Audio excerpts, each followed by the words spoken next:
Good evening and welcome to the Thousand Oaks City Council meeting for April 13th. Councilmember Al Adam, would you please lead us off in the Pledge of Allegiance tonight? Yes, thank you, Mayor. You place your hand over your hearts and we'll begin.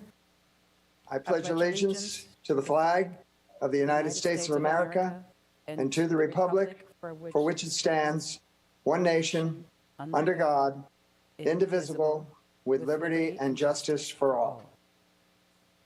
Thank you very much.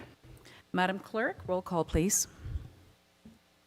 Councilmember Adam, I'm here. Councilmember Jones, Here. Councilmember McNamee, Here. Mayor Pro Tem Engler, Here. and Mayor Bill De La Pena. Present. Thank you for that. We will go straight to item number 5 and our city manager, Drew Powers, for the latest update on the COVID-19 pandemic. Good evening. Good evening, Mayor Bill De La Pena and City Council and the community. Just a brief update this evening. I want to focus it on a couple of fronts. First, vaccinations. Progress continues to be made as we now sit at just about 30% of the 16 and up population in Ventura County being fully vaccinated, with over 331,000 first doses administered and 190,000 second doses administered. We released some information last week about as progress continues to be made and the test positivity rate continues to be relatively low. Today, for instance, was around 35 new cases. That said, we do have cases that are continuing to occur, some even within our workforce. And we are preparing to reopen in-person services. As a reminder to the council and to the community, we have been open throughout the pandemic, but we will be focusing on a return to in-person services in two key areas, and that is at our libraries, which beginning on the 21st of April, we'll have in-person services available from 10 a.m. to 2 p.m. on Wednesdays and Fridays, and 1 to 4 on Sundays. There will be some limitations, obviously, to that. You'll experience a little bit of a different flow as you come into the library, but we'll be releasing some videos to just let folks know what to expect there. That's beginning on April the 21st, which is next week. Our curbside and virtual services will continue for the time being, and as we move further and further down the line, we'll be modifying those services and those hours as we go forward. But initially, we know we have strong demand for both, or we have strong demand for virtual services to continue, and we'll see what demand looks like for in-person and adjust accordingly. At City Hall, we have been open for appointment-based services. We'll be shifting to having our customer counters open to walk-in traffic from 9 to 11. We are experiencing really significant volumes, especially in our community development and planning counter. A lot of folks that spent a lot of time at home over the last year are doing a tremendous amount of remodeling and adding pools and other elements to their homes. And so we are seeing a really heavy volume at our counters. So I think it's important for everyone to recognize we're going to do our best to process all of those, but the volumes are very significant right now. Finally, VenturaCountyRecovers.org is the spot to go for the latest information from the county and public health officials on getting a vaccination appointment, questions that may come up, information on new cases, VenturaCountyRecovers.org. That concludes my update for this evening. Thank you very much. We will now go to John Brooks, and John Brooks is our Senior Sustainability Analyst, and as we do every year, Thousand Oaks will celebrate our commitment to preserving a clean and healthy environment, as well as the important role that trees play in that commitment, by proclaiming April 22nd Arbor Earth Day.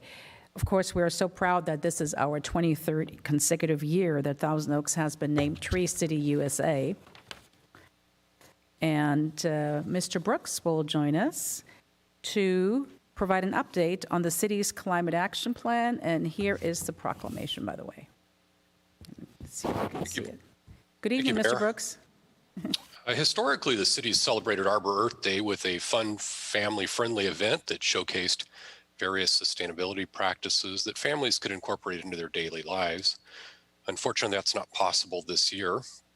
However, the theme of this year's Earth Day is Restore Our Earth.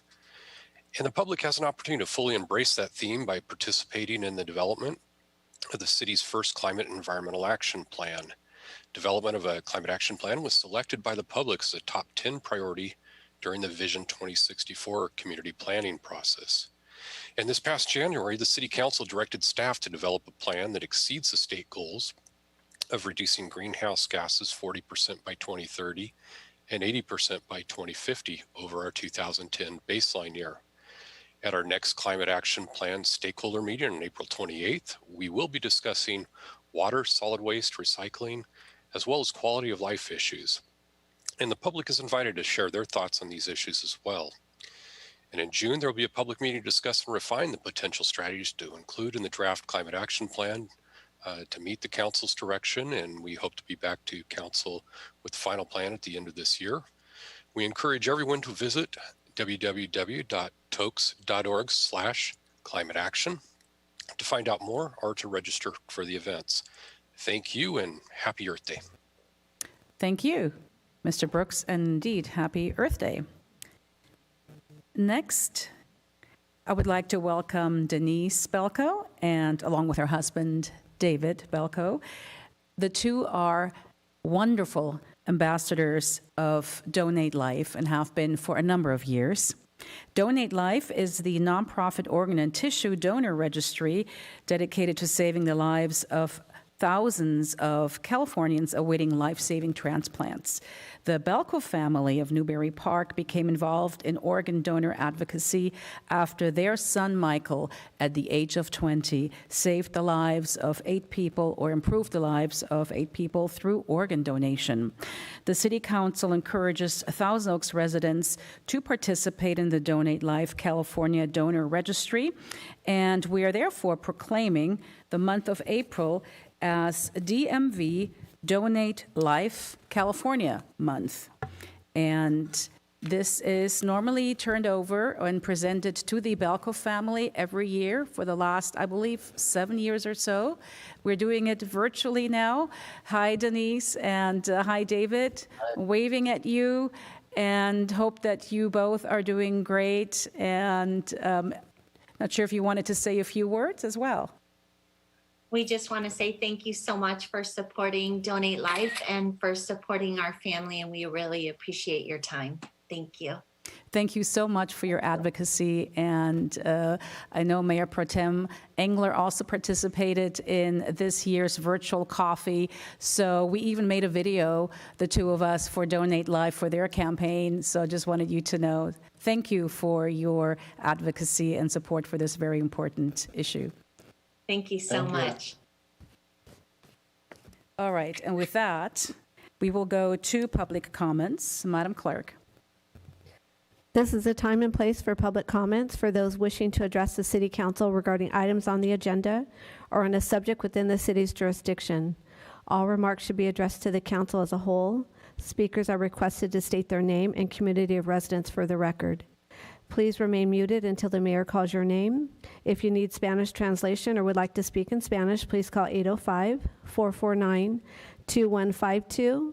Si necesita traducción al español o le gustaría hablar en español, por favor llame al 805-449-2152. Under state law, public comment matters may not be considered by the council unless listed on the agenda, but may be referred to the city manager for administrative follow-up. 22 individuals have requested to speak, and pursuant to council standards, speakers are allowed 3 minutes. Thank you, Ms. Rodriguez. All right, and we have our first speaker. I'm going to mention the first three, and for the speakers to please mention your city of residence if you can. First, we have Susan Soy, followed by Brooke Foxworthy, and then Dr. Rady. Good evening. Good evening, Mayor Bill de la Pena and Mayor Pro Tem Engler and council members. My name is Susan Soy, and I am a resident of Thousand Oaks, and I'm here today during National Volunteer Appreciation Month to tell you about the all-volunteer organization that I belong to, the Friends of the Thousand Oaks Library. The Friends have a mission to support the Thousand Oaks Library. We are the Booster Club. We promote learning, literacy, and cultural knowledge, and we do this through fundraising. The monies we raise go to the library and are used to enhance collections and services. We also bring awareness to the community about the library. The Friends have over 300 members and 61 active volunteers. In 2020, we provided 8,175 volunteer hours of service while being safe following COVID guidelines. Many of us volunteered entirely from home. We salute our volunteers and how they have persevered to serve the community through COVID times. I want to highlight two programs that we have. When the Thousand Oaks and Newbury Park libraries closed, the Friends bookshops inside the libraries closed. And of course, these were revenue generating operations for us. Our volunteers, though, continued to sell books through eBay, Amazon sales, and developed a COVID-safe donations program so that online sales could continue and even expand into an additional online bookshop called Good Friends, Good Books. The items in this online store are for sale at low prices, most of them less than $4. The revenues from the Friends online bookshops all go to the library. Our dedicated volunteers collect donated books, CDs, DVDs, and even puzzles from people in the community. They sort the donations, price the items, list them in the online bookshops, publicize the shops, account for the sales revenues, and deliver the items sold to customers, all using COVID-safe curbside pickup. In the second example, we have the Community Donations Program operated by the Friends. In this program, Friends volunteer to work with groups like Westminster Clinic, the Boys and Girls Clubs, the Park District, Safe Passages, Adelante Comunidad, and For the Troops to provide books free of charge. These books are handpicked from our donations to match the needs of the groups and then boxed carefully and delivered by our volunteers to the organizations. Ms. Soy, using COVID-safe guidelines. was that your last sentence? So you can finish up. I just want to thank you very much for allowing me to speak this evening. Thank you. Wonderful. Thank you so much. Appreciate that. Next up, we have Brooke Foxworthy, followed by John Rady, and then Mrs. Stroker.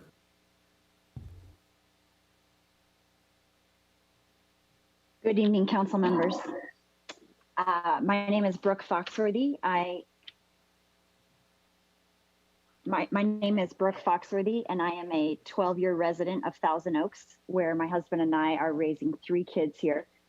My statements this evening are centering around last week's conversations that came to us from the 805 Resistance organization. And I just would have some questions. If I was to go to my employer and ask to create a job or a committee, I would need to be accountable for some very specific outcomes. And I would want to know how they would plan on achieving these outcomes that they are asking to create such an office. The idea that they think there is this much racism in our community, I find pretty appalling, and especially when there just aren't any facts to back it up. According to our sheriff, Since 2018, there have been 3 hate crimes in 3 years. If we were to spend money and funds creating such an office, I would like to know what they'd like the outcome to be. And I would like some concrete examples of what it is they are trying to achieve in our school system and in our community. The idea that there is not an opportunity for everybody seems quite disproportionate when you look around and see the amazing opportunities that are in our community, from Indians and Asians, a Nigerian community that outperforms all of those in our community. Is their premise even accurate? What they brought to our city council last week, I think, would be some questions I would like you guys to entertain. I think they've done a lot to undermine their entire argument when they have nothing to back up these racist claims from our wonderful community. And it would be not a good use of our time and money if we didn't entertain what exactly they were even trying to achieve. Thank you. Thank you. Next, we have John Rady, followed by Mrs. Stroker, and then Babette Preciado. Thank you, council members. I just wanted to speak briefly. Brooke talked a lot about what my topic was going to be, but I just wanted to bring up a couple of quick items. Is that, again, I agree with her that there's basically no empirical evidence to support that Thousand Oaks and our city government are systemically racist. And it is rather offensive to hear that because my wife and I have lived here for 20 years, raised our children here. And this is specifically, we chose this area to raise our children in because of the lack of racism and intolerance that we definitely did our research on this community. And that was 20 years ago. Currently there is already a system in place, and it's part of the California Constitution, as you're aware, and it's Prop 209. It's the California Civil Rights Initiative. And so it's written into our Constitution on the state level. And therefore, to create another commission, put the financial burden on the taxpayers of Thousand Oaks, I find that there's just really no real basis for that. And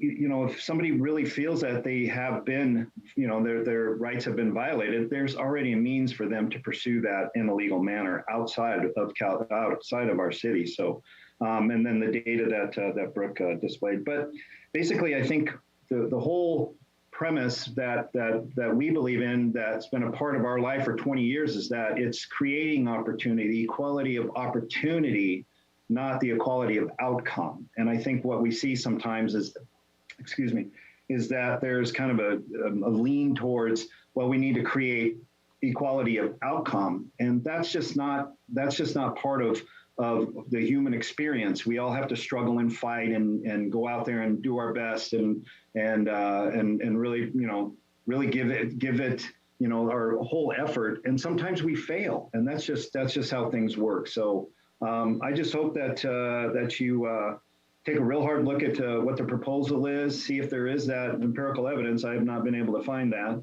and that the right decision will be made. That's what's best for all of the citizens of Thousand Oaks. Thank you very much for your time.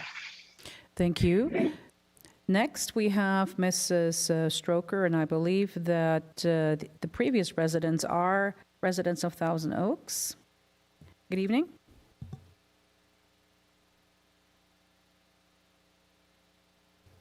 Do we have Mrs. Stroker on the phone of SOMIS?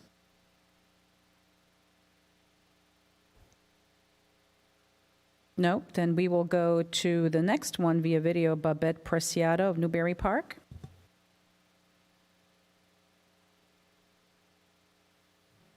Hello?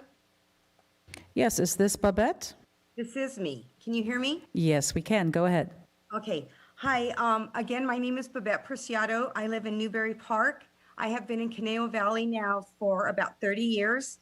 I came into this community because I was born in Oxnard. I'm a first generation Hispanic. And I was very concerned last week about hearing them try to bring equity into Thousand Oaks. And I have to tell you, I have been blessed with an incredible life here in Thousand Oaks. I've raised my son, My husband managed all of my son's little league teams. I was the team mom.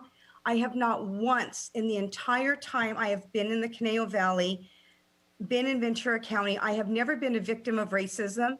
We are a loving community in Ventura County, and for a group of people to try to bring racism into our community, into our environment is just absolutely appalling. The one thing I have noticed is you have minorities like Hispanics or Blacks, I'm just going to put it out there, that they go to white people and they tell you, you are racist or you're a white supremacist. That is ridiculous. I have never, ever heard such manure in my entire life. And I want you, as our city council, we're behind you. I want you to have the strength to know it is okay to push back and tell them no. Portland, I was in there 15 years ago. I believe they are trying to do what they did in Portland and in Seattle. They are trying to bring that hate, that problem, that what has destroyed their environments. They are trying to bring us down because our community is the #1 in the entire United States, followed by CME. They are going to try to bring down our communities. Again, I am Hispanic. I am first generation. I have been here my entire life. My father was born in Mexico, and I just have not seen it. Believe it or not, I was taught that I could be the president of the United States. Now, mind you, I am going to be 56 years old. My family was ahead of the times. No woman was being taught that they could be president of the United States. So again, my family embraced this country. My father told me to be proud because I was Hispanic, but to be prouder because I was an American. And I have to tell you, I am proud of our country. We are not a racist country. We embrace so many people. We are a melting pot, and please do not let these extremists ruin our community. There is just not a problem with race in our community. Thank you for listening to me, and please be brave against these radicals. It's not a coincidence that the lady from Black Lives Matter just moved into Topanga. They really are getting ready to give us a lot of trouble, and we have to stand strong as a community. Thank you. Thank you so much for your. Thank you. Your time is up. Sorry. But next up, we have Mrs. Stroker, followed by Suzanne Strong, and then Denise Pedro.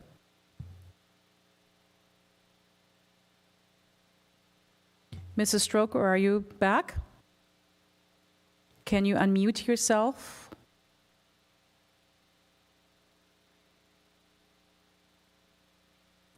All right. We will go to Suzanne Strong via video. Good evening. Followed by Denise Pedro, and we will try to connect with Mrs. Stroker after that, or in the meantime.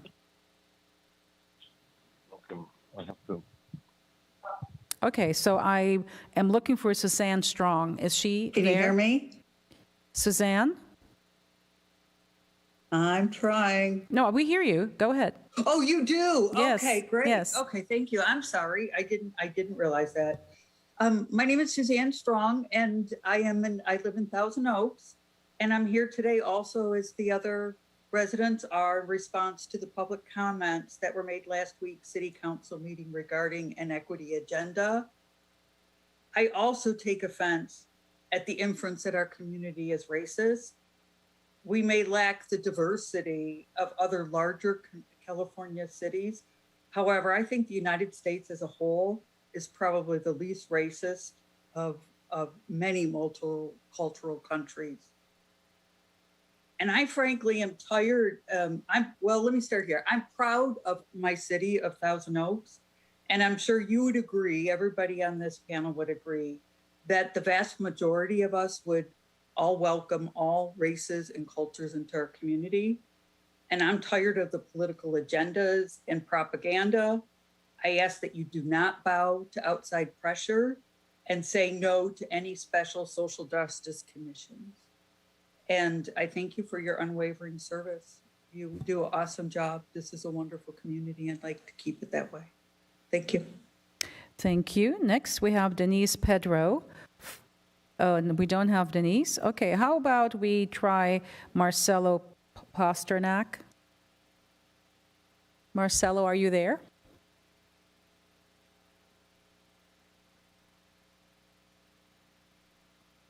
All right, I saw.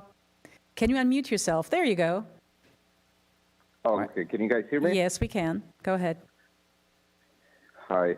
Hi, my name is Marcelo Pasternak. I'm originally from Argentina and came to the United States in 2000 and started working at a restaurant called BJ's in Woodland Hills as a host.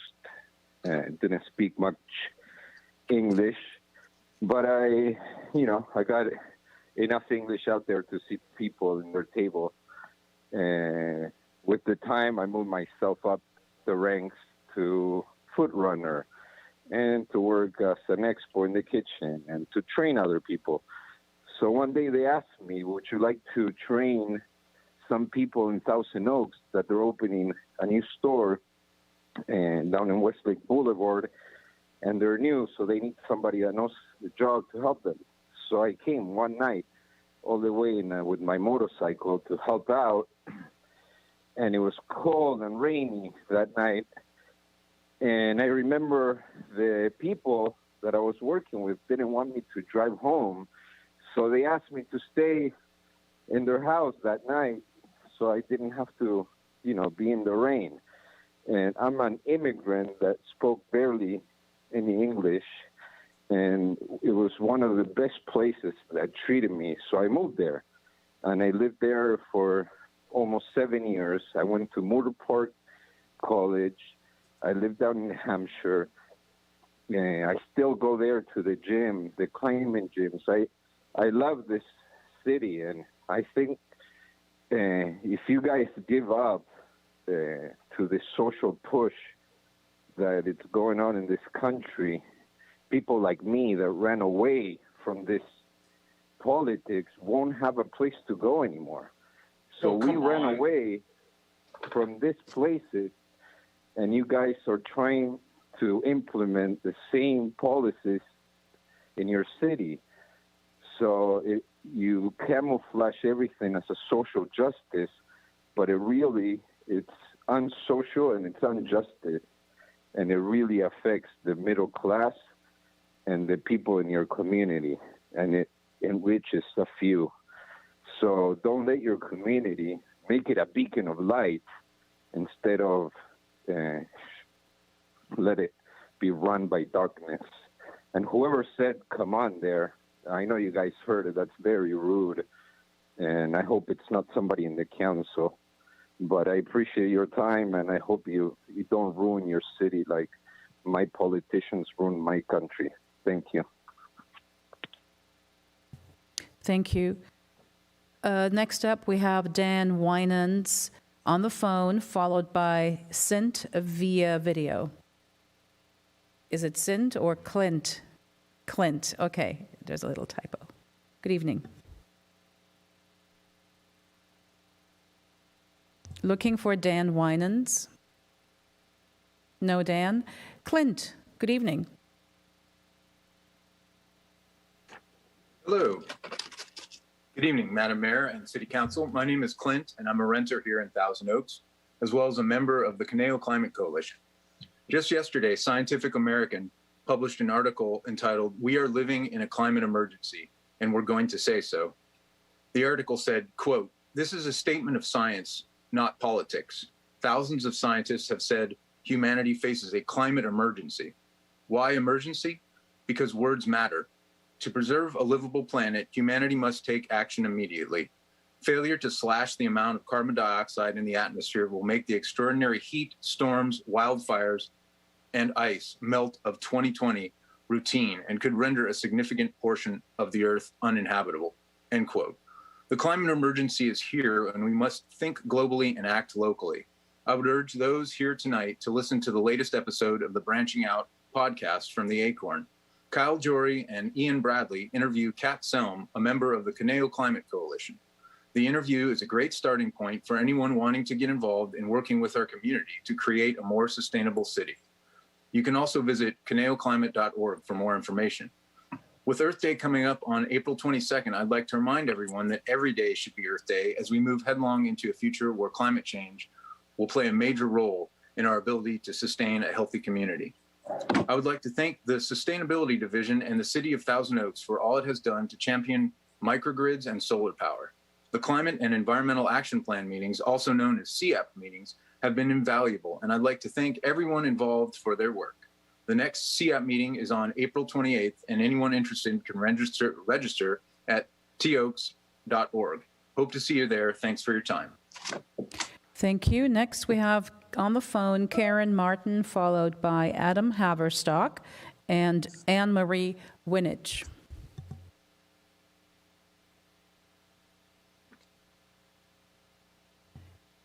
Ms. Martin, if you could unmute, we would be able to hear you. Karen Martin? There we go. Go ahead, please. Okay, we seem to... For some kind of... We need to go next to Adam Haverstock then via video, please. Good evening, Mr. Haverstock. Traffic calming at Lenin Jams. There was another wreck this weekend at the same place. Okay, Hello? we're hearing someone that we're not supposed to hear. Adam Haverstock is next. Thank you, Madam Mayor and council members. I am Adam Haverstock, Director of Government Affairs and Tourism for the Greater Conejo Valley Chamber of Commerce, here to give you a monthly report. I'm going to start with some really great news from the Tourism District.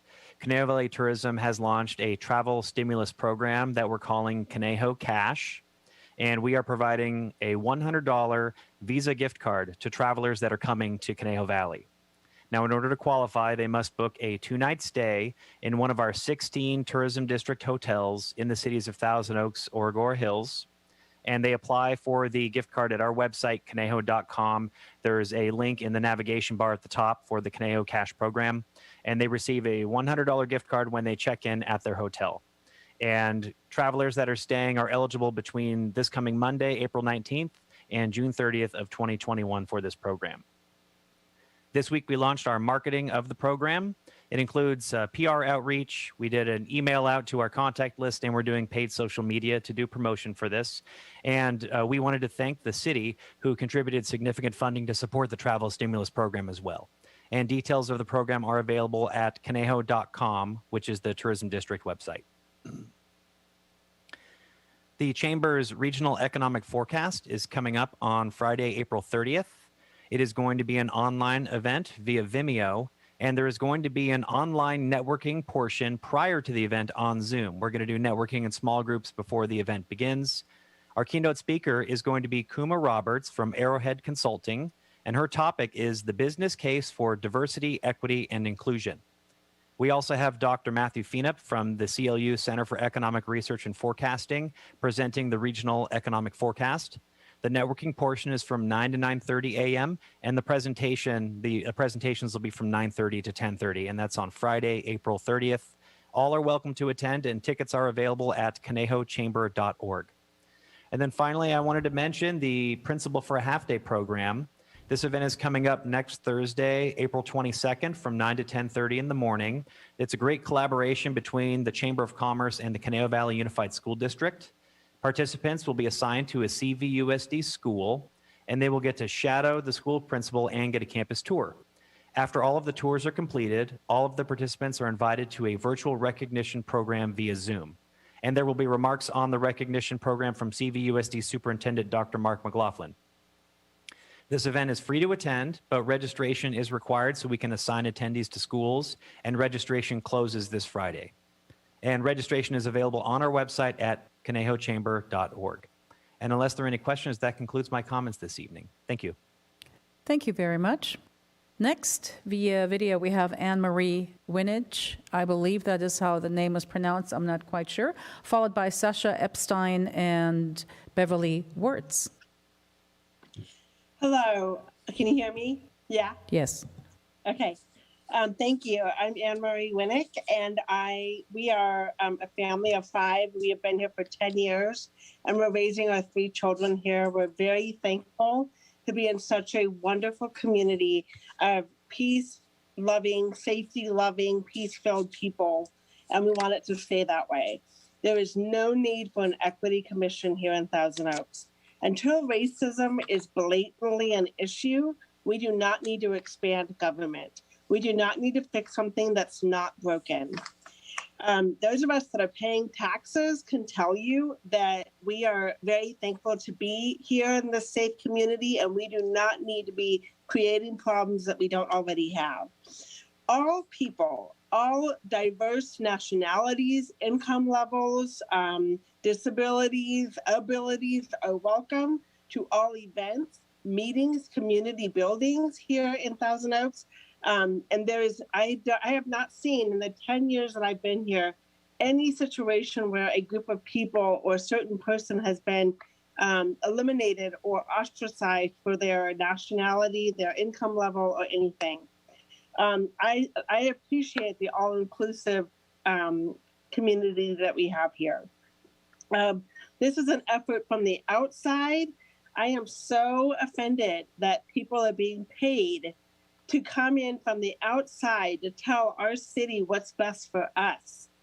Only the people that would know what's best for us are the ones that are living here and are paying our taxes. And as was said earlier, our sheriff reports that there's only been 3 hate crimes in 3 years. Why are we trying to create a problem that we do not have? And as was also explained before, we already have Prop 209, the California Civil Rights Initiative. There's already a vehicle through which they can resolve their issues. Where's the empirical evidence for this? I urge the City Council to listen to our community, our current tax-paying residents, those that live here, as to what we need.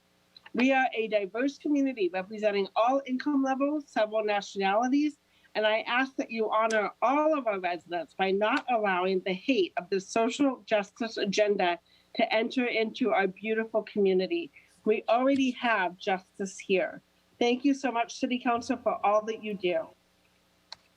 Thank you. Next, we have Sasha Epstein, followed by Beverly Wirtz, and then Susan Thie. Looking for Sasha Epstein or Epstein. Hey, Hello. folks, can you hear me? Yes, go ahead. You can. For some reason, my video is not turning on, but I can proceed without it, and hopefully it turns on. As mentioned, my name is Sasha Epstein, and my family and I, we've been residents of Newbury Park for the last 3 years. Before Newbury Park, we lived in LA, Los Angeles, California. And before that, I've actually lived in the Soviet Union, more specifically, Ukraine, pre and post collapse of the communist rule. So for the last 3 years, Thousand Oaks has been an incredible community for us. It's been an amazing place to live for my kids, for my wife. We developed a terrific network of friends. We discovered groups, activities for our kids and ourselves, and really enjoyed calling Ventura County our home. And needless to say, that's just a microcosm of the amazing opportunities that Thousand Oaks has gifted us. So we hold Thousand Oaks near and dear to our hearts, and hence I'm here today. During last week's city council meeting, 805 Resistance not only wrongfully perpetrated this unfounded, ignorant lie that the U.S. is a systematically racist nation, but also claimed that Thousand Oaks is a city and a community is also somehow an offender.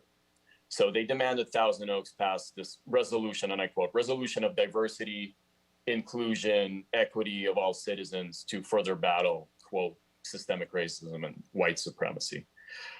The group provided no evidence of, quote, "systemic racism and white supremacy" on any sort of national level, and they neglected to provide anything on the local level as well. And they made a lot of grandiose demands with a lot of buzzwords we hear commonly parroted by cultural Marxists in this day and age. And I'm going to read something from their petition, what they're demanding, and I'd like you to listen as well and just retort it. as we go along. So they want TO Council to pass a recognition of passing of this resolution as a statement that acknowledges the existence of systemic racism and it opposes it. I didn't know that need to be said. There's no evidence provided anywhere that there is systemic racism in the United States, and it's been commonly debunked by economists, researchers, criminal investigators as well. Those numbers are not hard to find. You could look at the likes of Thomas Sowell, Coleman Hughes, Walter Williams, Larry Elder, among others. Even Wall Street Journal, which is very left-leaning, completely denies that fact. They also want efforts to create an inclusion committee and mandate participation in anti-racist education training in city officers, employees, and staff. So I'm not entirely sure what the responsibilities of this inclusion committee will be, and also how much will it cost us as taxpayers. Is this really going to be a priority for us? They also want to develop a diversity, inclusion, equality programs to expand the understanding of cultural differences and the impacts of discrimination and so on. So I don't know what any of that means.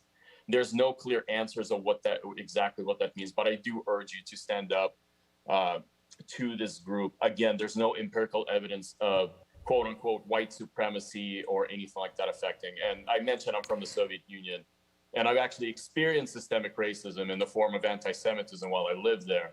And needless to say, for the last 2 decades as I lived in the United States, I went from a very low socioeconomic status immigrant to a successful American. Thank you. I want to call Thousand Oaks my home. Thank you for listening. Thank you very much. Next up, we have Beverly Wirtz, and then Susan A., followed by Lillian Teran.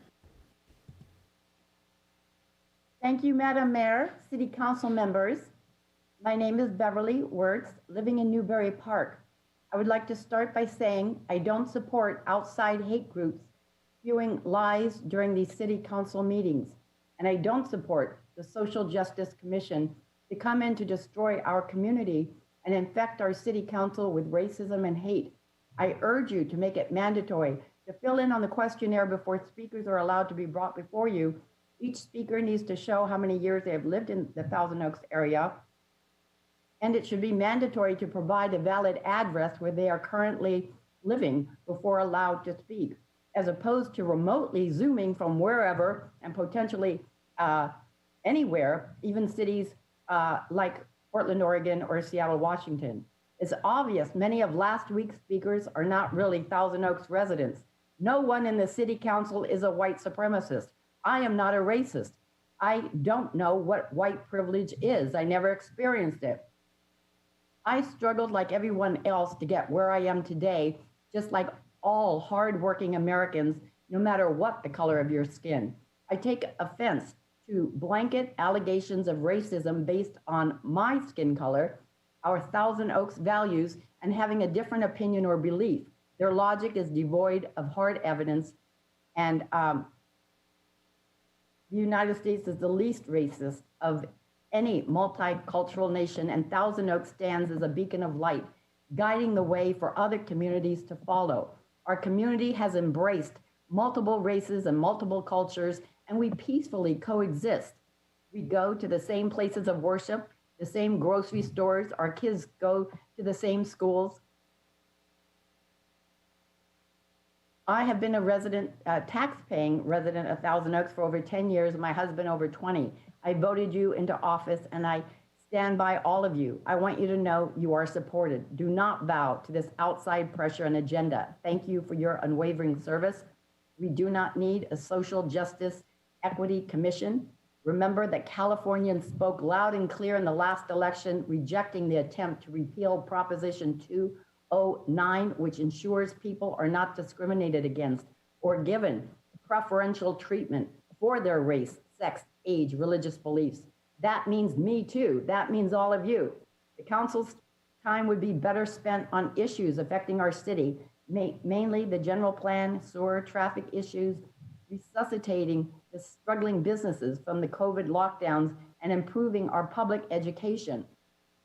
Requiring civics for our young people to learn what an exceptional republic our founding fathers created for this nation, and for the people to have God-given inalienable rights of life, liberty, and the pursuit of happiness right here in Thousand Oaks, California. Thank you. Thank you. Next up, we have Susan A. via video. And then we have Lillian Teran, and followed by Leanne Holland. Is Susan A. with us? Yes, I see her. Go ahead. You can hear me? Yes. I'm Susan Andaloro in Thousand Oaks. I've spent a lot of time here, and I agree with the others that I have never seen not 1 ounce of racism. And I think that by bringing in commissions like that, you're actually going to divide the people more. And you're going to bring in things like what we're seeing in Oregon, the start of riots, and a lot of things that I don't think any of us want to see in such an amazing town. Please spend the resources on something more important, like 400%. There's a 400% increase in child suicide due to the lockdowns. I think there are much more important things. And that's all I have to say today. Thank you. Next, we have Lillian Teran, followed by Leanne Holland, and then Gina Libby. Good night to all of you. My name is Lillian Teran, and I live in Thousand Oaks. I own a house and I pay taxes. I'm president of Adelante Comunidad Conejo. Our organization is part of a coalition of organizations that work together on issues of equity and inclusion in our city. We are Conejo Unido. Today, I would like to express all my gratitude to the City Council for adopting a wide goal focused on equity and inclusion. I was happy to hear your remarks where you made a clear statement that Thousand Oaks is a place where all residents should feel valued and welcome. Placing this goal at the top of the list tells community members who have been marginalized that you see us, we matter, and we are important to our city. From the bottom of my heart, thank you so much. I'm looking forward to seeing the next steps that the city will take to realize this crucial goal. I know that I've been telling sad stories in this meeting. That, by the way, that doesn't make me an extremist or radical. I was raised well, and I'm proud of the person that I became. Today, I would like to share a happy story as well. I've been so many times the only Latina among white people while volunteering at my daughter's school or during community events. In the beginning, I have felt uncomfortable and out of my comfort zone, but a lot of wonderful people try to make me feel welcome. I have met up so many good friends. When we first came to this country, I thought that I didn't have family here. Right now, I can tell you that I have a big family because friends are the family that we choose. Next time when I throw a party, I will have a place big enough to invite all my family members. I'm very fortunate to have so many relatives in this city. That's why it is important to me to work together to create a more welcoming and inclusive community to everyone who calls Thousand Oaks home. Thank you so much for listening and for your time. Thank you, Lillian. Leanne Holland, followed by Gina Libby and Arla Terrell. Good evening, Mayor Bill De La Pena, council members, and city staff. My name is Leanne Holland, and I live in Newbury Park. I've lived here since 2015. I am the leader of Thrive Conejo, and we are part of Conejo Unido, a coalition of organizations that works together on issues of equity and inclusion in our city.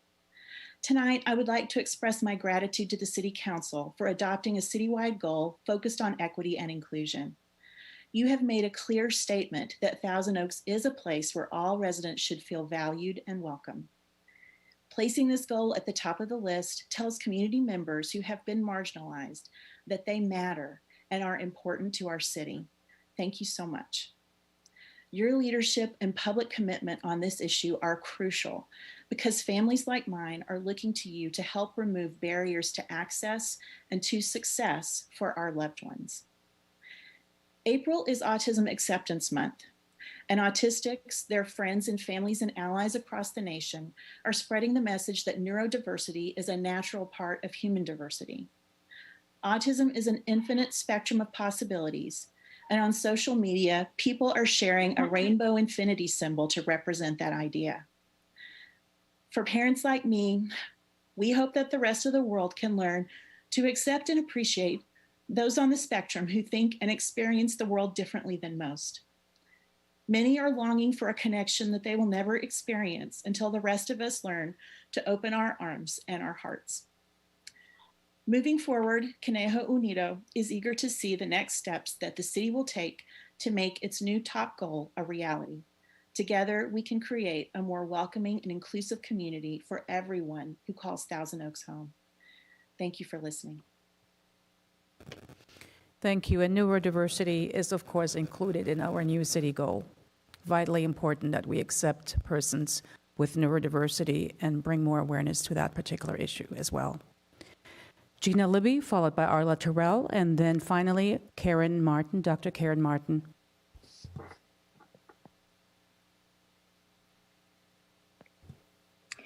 Hello, thank you, Council. Can you hear me? Yes, we can. Okay, thank you so much. I'm also calling today in response to the meeting last week, which I found so disheartening. The city council members at last week's meeting were bombarded with calls by social justice warriors that attempted to shame the council and our community. And what for? Because of the color of our skin, our values, and worst of all, having beliefs different from theirs. Blanket statements of racism because of color are the definition of racism. Facts do matter, and the United States of America is the least racist of any multicultural nation. Just look at our coins. Our money says it all. E pluribus unum, from many, one. Most Americans could care less about color. America boasts the greatest level of education and wealth for every minority group compared to any other nation in the world. And of very recent history, the American people elected our first Black president in 2008, then re-elected him in 2012. Why? Because of the promise of hope and change. The message counted, not the color of the messenger.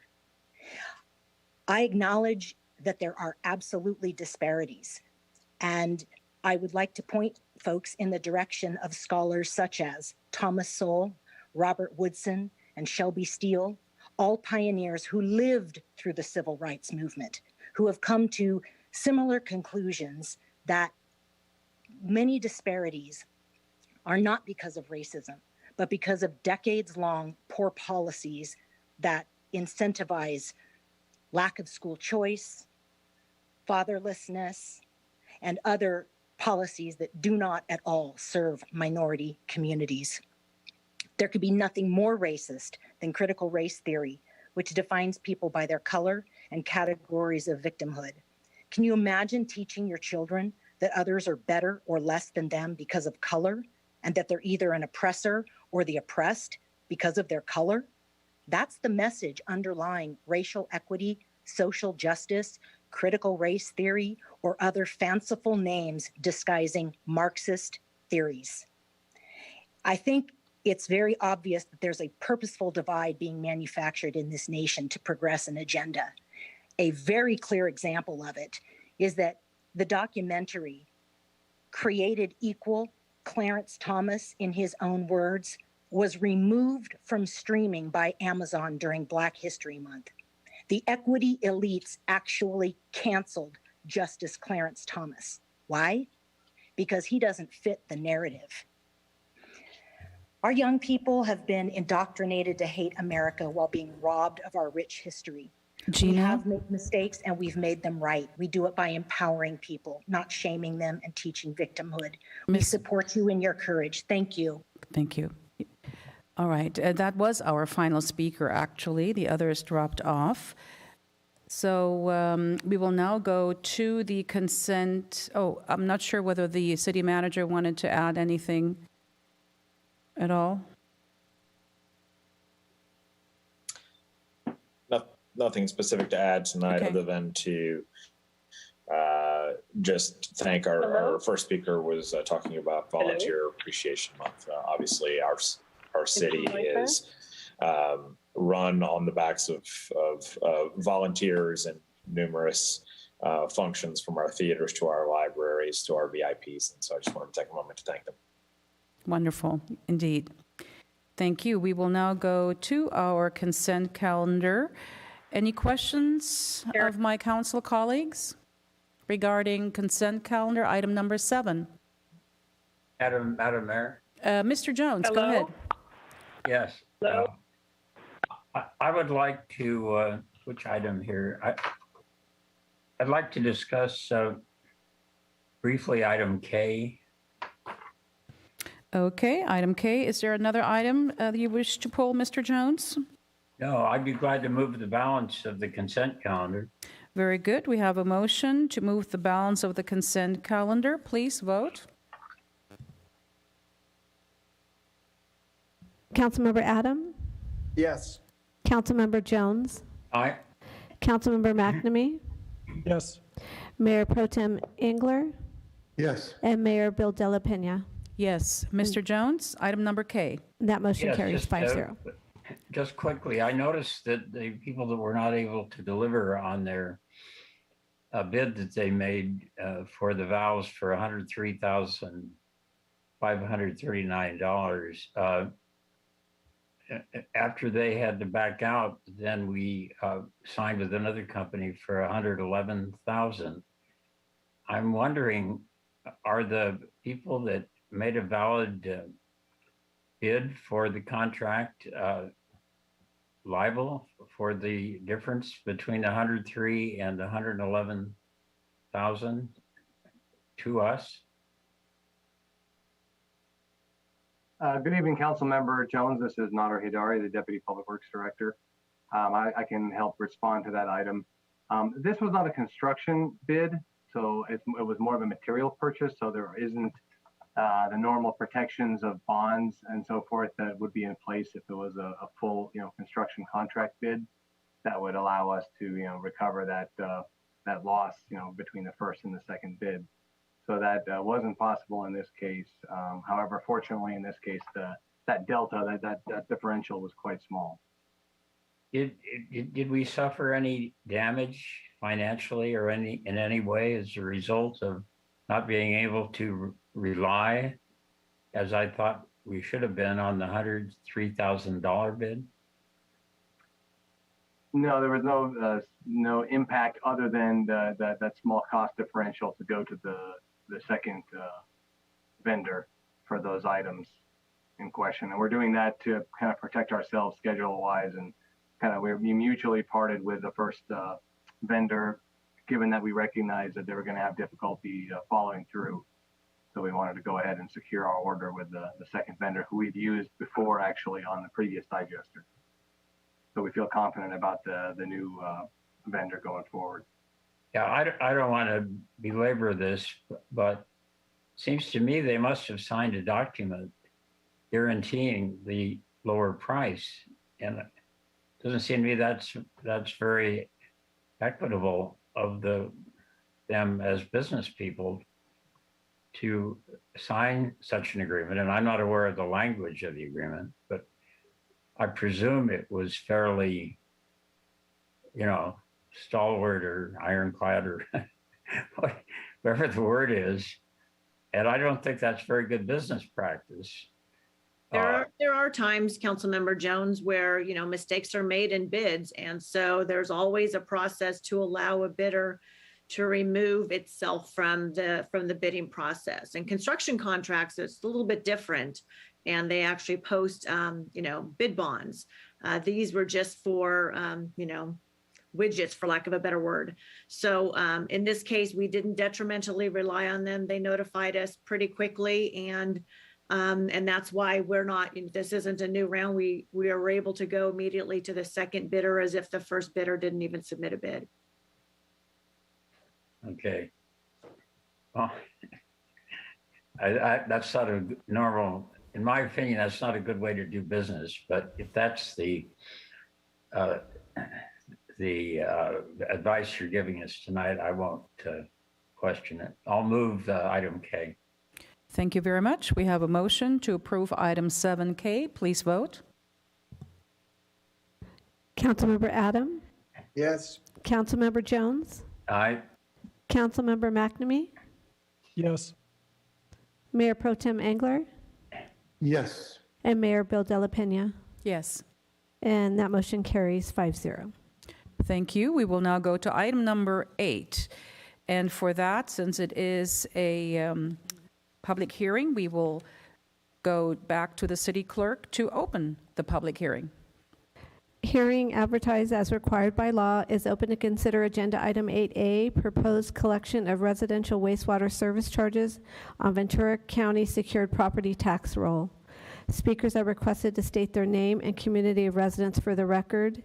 One individual has presented a speaker card, and pursuant to council standards, the speaker will have 5 minutes. Thank you. And it will be our Revenue Operations Manager, Sherry Johnson, who will be providing the presentation. Good evening. Thank you, and good evening.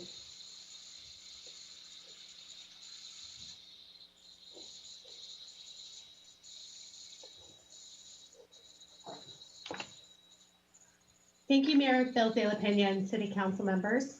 On February 9th, City Council was presented with a department report to discuss the collection of single-family residential wastewater charges on the Ventura County secured property tax roll.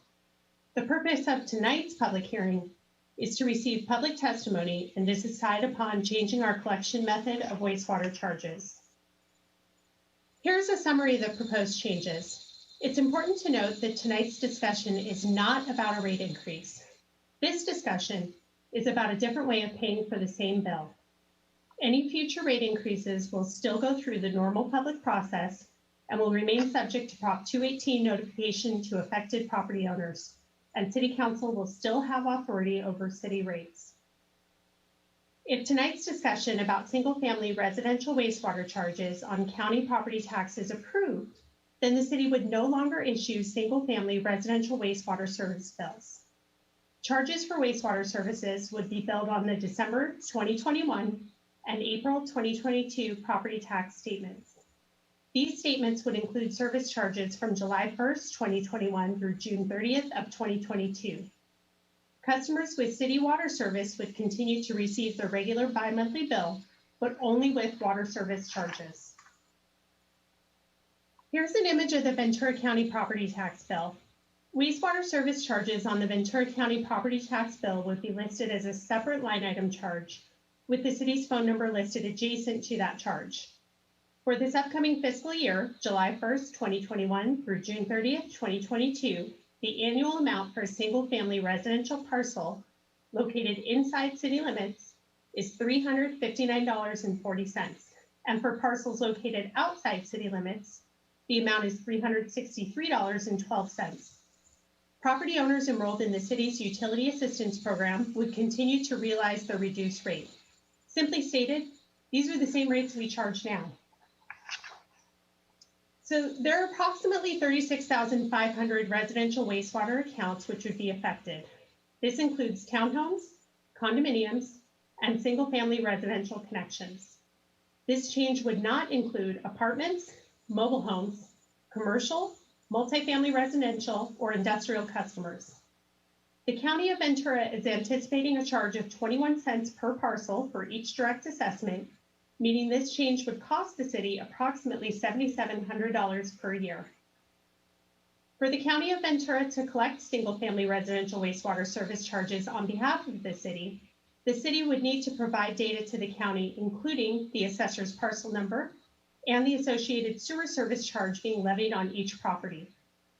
A preliminary list of affected parcel numbers and amount of charge per parcel is available on the city's website and with our city clerk's department. So one of the main questions staff has received thus far is, why would we make this change? Changing from the current bi-monthly wastewater charge bill collection method to one where these charges will be included on the county property tax invoice sent to property owners twice a year is good for ratepayers. It's less expensive than our current process. Staff time and resources allocated for billing in-house would be greatly reduced, and these cost savings would be considered as a part of our upcoming wastewater rate study. Simply stated, the wastewater fund and ultimately the customers we serve would directly benefit by lowering our expenses. Just to give us some context of the savings, the city would save over $70,000 a year in postage and printing material, and would also save over 3,200 hours in staff time spent administering bills, performing account maintenance, printing, stuffing, and mailing bills, and processing payments. Additionally, residents would benefit by no longer needing to initiate a request to start or stop wastewater service, and residents would no longer have to worry about submitting payment directly to the city 6 times per year. If a property were to sell mid-year, the allocation of any tax bill payments amongst owners is part of the process already conducted during the final calculation of escrow fees. Should City Council approve this change, a utility bill insert notifying of the change in the collection method and listing the amount to be assessed on the property tax bill will be included with May and June's utility bills. Additional information will be made available on the city's website, and outreach will be conducted via social media. Because the city's utilities customer service for wastewater charges will remain in-house, staff will be available to answer any additional questions from our customers.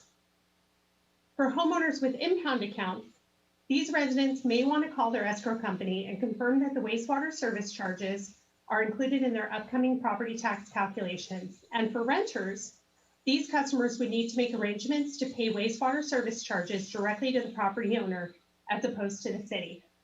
So to assist homeowners with tenants billed for the property's wastewater service, the utility bill insert will provide notification that the wastewater bill charges will be invoiced on the homeowner's property tax bill rather than bi-monthly. Additionally, staff will mail a letter to the owners of these properties explaining the change, showing the annual sewer charge, and providing a copy of the utility bill insert that was sent to their tenants. Tenants and homeowners are encouraged to discuss the coordination of their future wastewater service charge payments.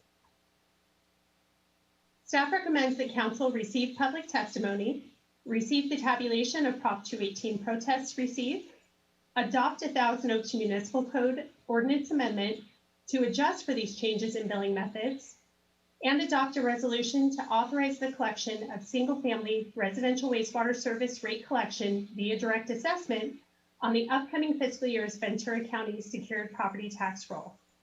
Staff, including Jamie Boscarino, Finance Director, and Cliff Finley, Public Works Director, are available should you have any questions.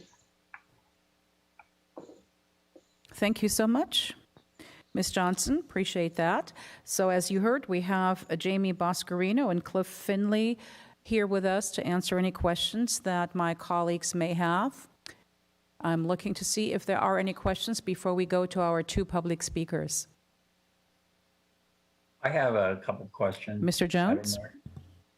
Yeah, if I understood the presentation and also the packet material correctly, relative to apartment houses, I understand that the owner would pay the, am I still on? You are, go ahead. Okay. Would pay the additional amount on the tax bill. But did I understand that the city or the county would also send notification to the renter of the apartment that that amount of money was being added to the apartment owner's bill, and that they would be subject to that in lieu of paying a bi-monthly fee? In other words, does the county participate in conveying that knowledge to the renter, or does the apartment owner convey that, or how does that work? So just to provide a moment of clarification, apartments would not be included as a part of this, but if you were to have a single-family residential home and there were a tenant residing at that residence, city staff would work to notify the tenant as well as the homeowner if this change were to go through. The county's role in a direct assessment is simply to add the charge as a separate line item on the property tax roll and to administer the issuance of the property tax bills. Well, I guess I'm a little dense, but somebody's going to pay that amount of money for each apartment, right? Isn't that going to accrue to the owner of the apartment house? So the properties that are not affected, such as apartments, would remain on the city's billing system. And in the case of apartments, we would continue to bill some tenants directly. And some apartments, the homeowners have, or the apartment owners have requested us to bill them directly. So there would be no change in our collection method. We would still issue the bill. So this, what we're doing tonight would not affect apartment houses. The individual occupants would still be billed for the bi-monthly fee. Is that correct? Yes. Thank you. Oh, I had one other thing. If we experience a cost savings, which we have just been shown that we will, did you indicate that then in the future there would be an evaluation of the rates with the idea perhaps of lowering the rates if the city is experiencing a net reduction in cost because of the efficiencies mentioned in the material here? That's correct, yes. So the last rate study for the wastewater fund was conducted in 2019. So this fall, we're due for our next comprehensive financial plan update, which includes a wastewater rate study, and any lowered expenses or increased costs would be considered at that time. Yeah, I would just say that that would be equitable to me. If we're saving that money, I think we ought to pass the savings on to our constituents that qualify for the savings. Thank you. Thank you, Mr. Jones. Are there any other questions from the council? I don't see anyone. Then let's go to our two public speakers. The first one is joining us via video, Peggy Jocelyn, followed by Joyce Jorfie via telephone. Good evening. Good evening, everybody. This is Peggy Jocelyn. I got hold of a bill from my tenant, and for 64 days, that is from 2018 to 2019 February, she was charged for almost average is $1.82 a day. So if you want to tax the owner, the tax bill will be increased by $667 a year, which is a lot of money. Besides, we have signed a very long lease with our tenants. We don't know how to collect the money. So that creates an issue. And as much as I like to save the city's cost, you cannot really make the landlord become your collection agent. Usually is the user, whoever uses it will pay for it. So I just don't agree with the city try to push the collection responsibility to the property owners. Not only that, if we later on sign another lease, we want to increase the rent, then already Canal Valley rent is very unaffordable, and it's going to make it even worse because then we have to increase average $1.82, provided it's not increased for 31 days and 30 days. The average is going to be like $56 a month. So we have to increase the rent by whatever the wastewater is going to be. So that's my opposition. And I'm just wondering, I didn't know that you have the equity meeting last week. Can I say something about the equity issue? Go ahead. Okay, I am a first generation Asian American, and I live in Canal Valley for 10 years. And I never experienced any discrimination. And I am from Taiwan, and which is a free country, which China. And I really believe that what we are going on in America really very, very scary. I think it's a reverse discrimination case instead of discrimination. Thank you so much. And next up, we have Joyce Jorfie by phone.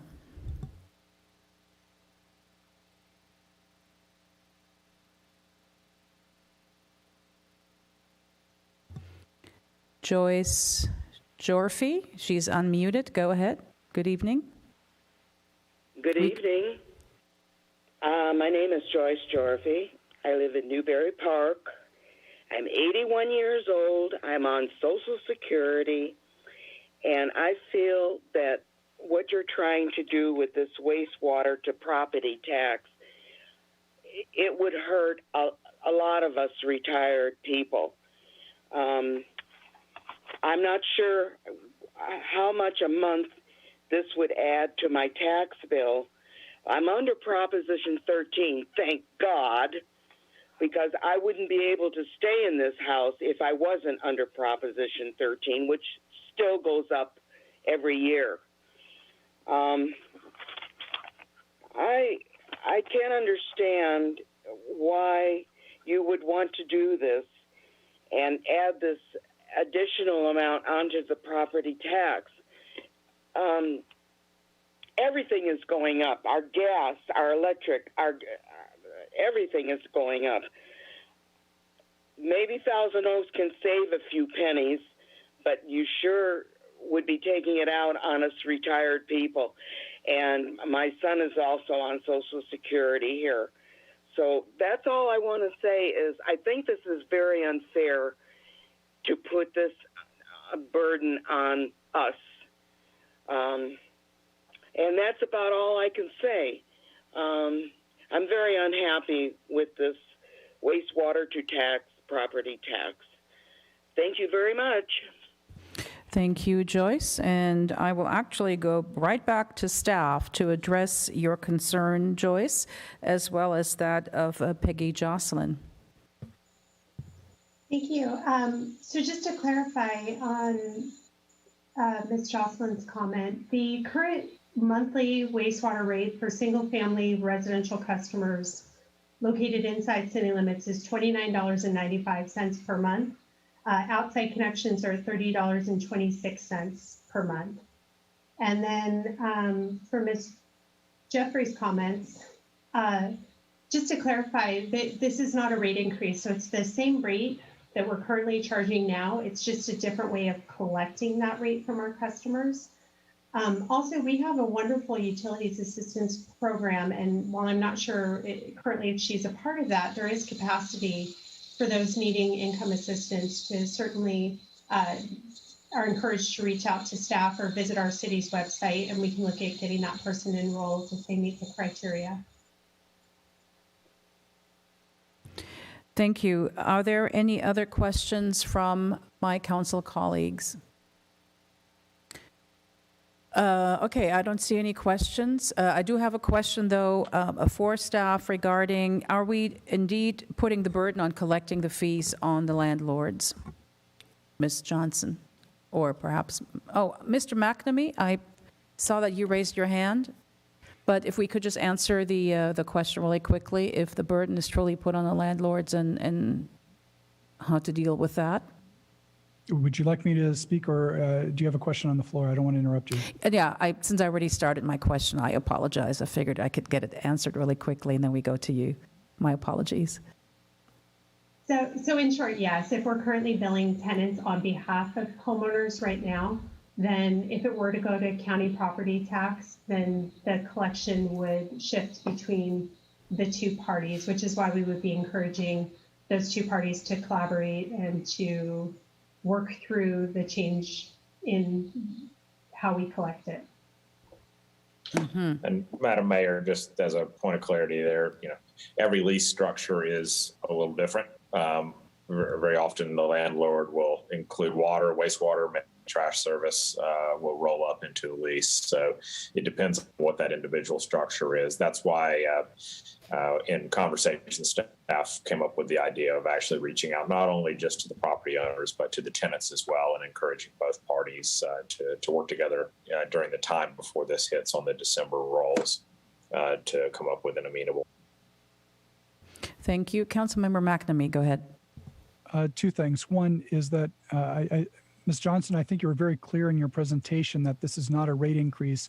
Instead of collecting every 2 months our wastewater bill, it would be just simply be put into the property tax bills, which would wind up being at the end of the year the same amount. I don't know how else to make it more clear, but I understand there is some confusion out there that this is a rate increase. I've been approached by others along those lines. If you have any magic words to share with that, I'd be glad to hear it so I can communicate it to others that this is not a rate increase. It's just a matter of every 2 months, instead of getting billed in the mail and sending a check off, it winds up being attached to the property tax bill. So any thoughts on that with Ms. Johnson? Absolutely. So anytime we go through a comprehensive utility rate study, which again is planned for this fall, if there are any proposed changes to our rates, all affected property owners or ratepayers would receive a letter notifying that there would be a public hearing, and that would be their opportunity to provide comments and feedback to City Council on that topic. So that would continue even if we were to go forward with county property tax for the actual charges. They would still receive the notification from City of Thousand Oaks staff about any potential rate increases in the future. Okay, thank you, Ms. Johnson. The other observation is that we're looking at, quote, cooperation between the tenant and landlord to work out the water rates, somehow figured into perhaps the rental rate. However, what it's experienced in human nature is that if the tenant is paying directly for the water, the tenant tends to be a little more frugal and more judicious with their use of water and wastewater. Excuse me. Result is that if they are looking at this through the property tax bill that the landlord sees, and landlord somehow has to predict how much water that tenant is going to use, that places that landlord in a very, very vulnerable position that they wind up with a larger bill than what was originally negotiated. I'm not really feeling comfortable with what the city right now is doing, saying they want it to work out between the tenant and landlord, where there should be some other mechanism in which the tenant is aware of what's going on as to what the fee is going to be, and the landlord perhaps can collect maybe every other month it's posted on the website that the landlord could tag into the rental on a monthly basis to not let the tenant get too far ahead with the amount owed. Is that a clear statement? I want to just make certain that it was clear to everybody, because I'm not seeing this being equitable for either the tenant and or the landlord. Yeah, Councilmember McNamee, let me step in and take that one. I'm Cliff Finley. I'm the Director of Public Works. We're just talking about wastewater here, not water. And the wastewater bill, the monthly bill, is a fixed amount, and it is set once a year. And if there is an increase proposed, it would only occur once a year. So it's very predictable. In fact, on January 1st, we can predict exactly what that's going to be for the entire year.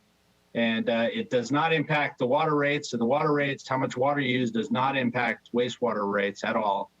And water rates will still continue to be billed as they are today. Thank you for that clarification that it's not dealing with water, although other cities gear your wastewater based on how much water you consume. I've forgotten that we just charge a flat rate regardless of how much one home consumes versus another. So I'm hearing from you that if that rate change was going to happen, the landlord could incorporate that into the lease. Thank you for that clarification. Absolutely. And I'd also like to point out that Thousand Oaks is actually near the lowest wastewater rates of any city in Ventura County. So that's a very nice tribute to the good people that work here in the city to provide that service. So thank you. Very good. Are there any other questions? Mayor Pro Tem Engler, and then Councilmember Adam. Thank you, Madam Mayor. This isn't really a question. I think we're in comments almost by now, but it seems to me that at its root here, what basically we're doing is changing vendors for our billing service. Is that more along the lines of what we're actually doing here? The apartment houses and those larger structures are exempted from this. It's supposed to be single-family residences. It seems that to be able just to change vendors and save some money, which to Councilmember Jones's point, may actually wind up reducing our rates a little bit if all things being equal. Seems to be a good idea to me, but perhaps it's not quite that simple.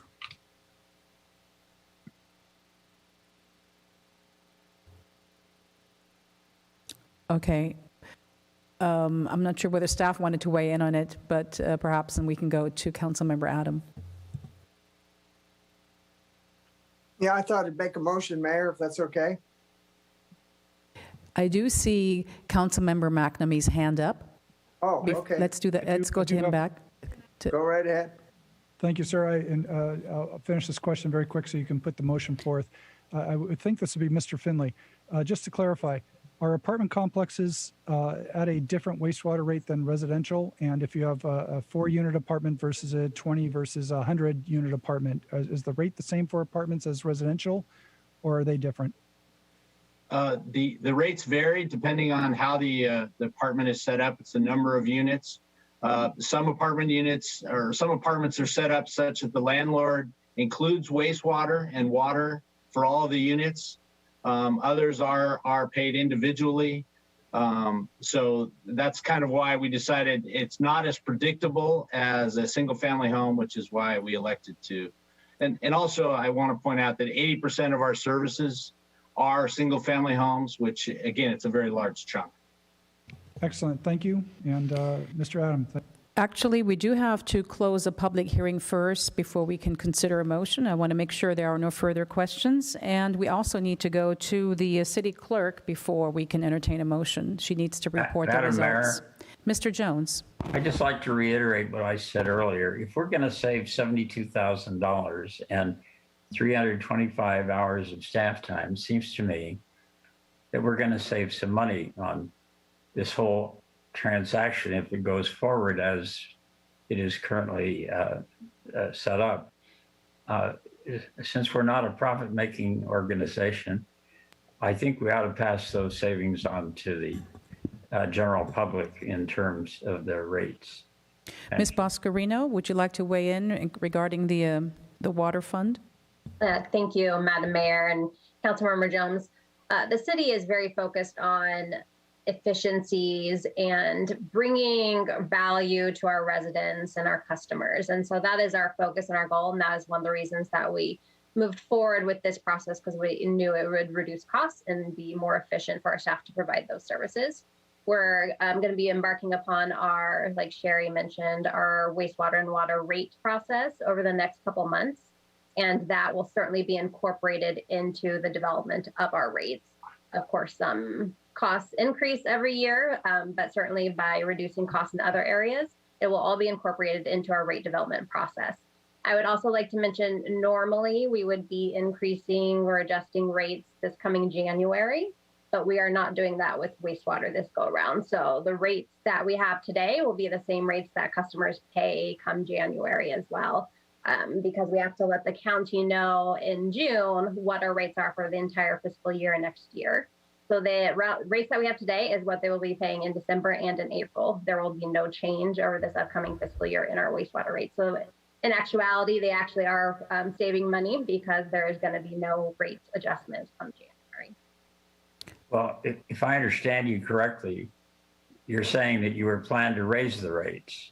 I'm just saying, when we do rate adjustments, we always do them in January. So if the rate plan that we're working on currently had recommended a rate adjustment, it would be effective January 2022. But we will not be doing that for wastewater this go around. So there's potential that water may have adjustments come January 2022, but wastewater will not. It will be the same rate that they're paying.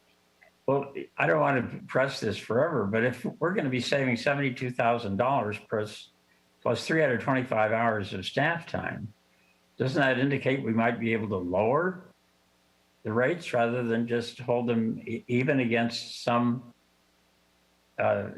fairly nebulous idea that they have to go up every year? Well, they certainly don't have to go up every year, but if you look at our total wastewater budget, between our operations and our capital, it's over $20 million a year. So 72,000 out of over $20 million is a very, very small percentage of our overall wastewater budget.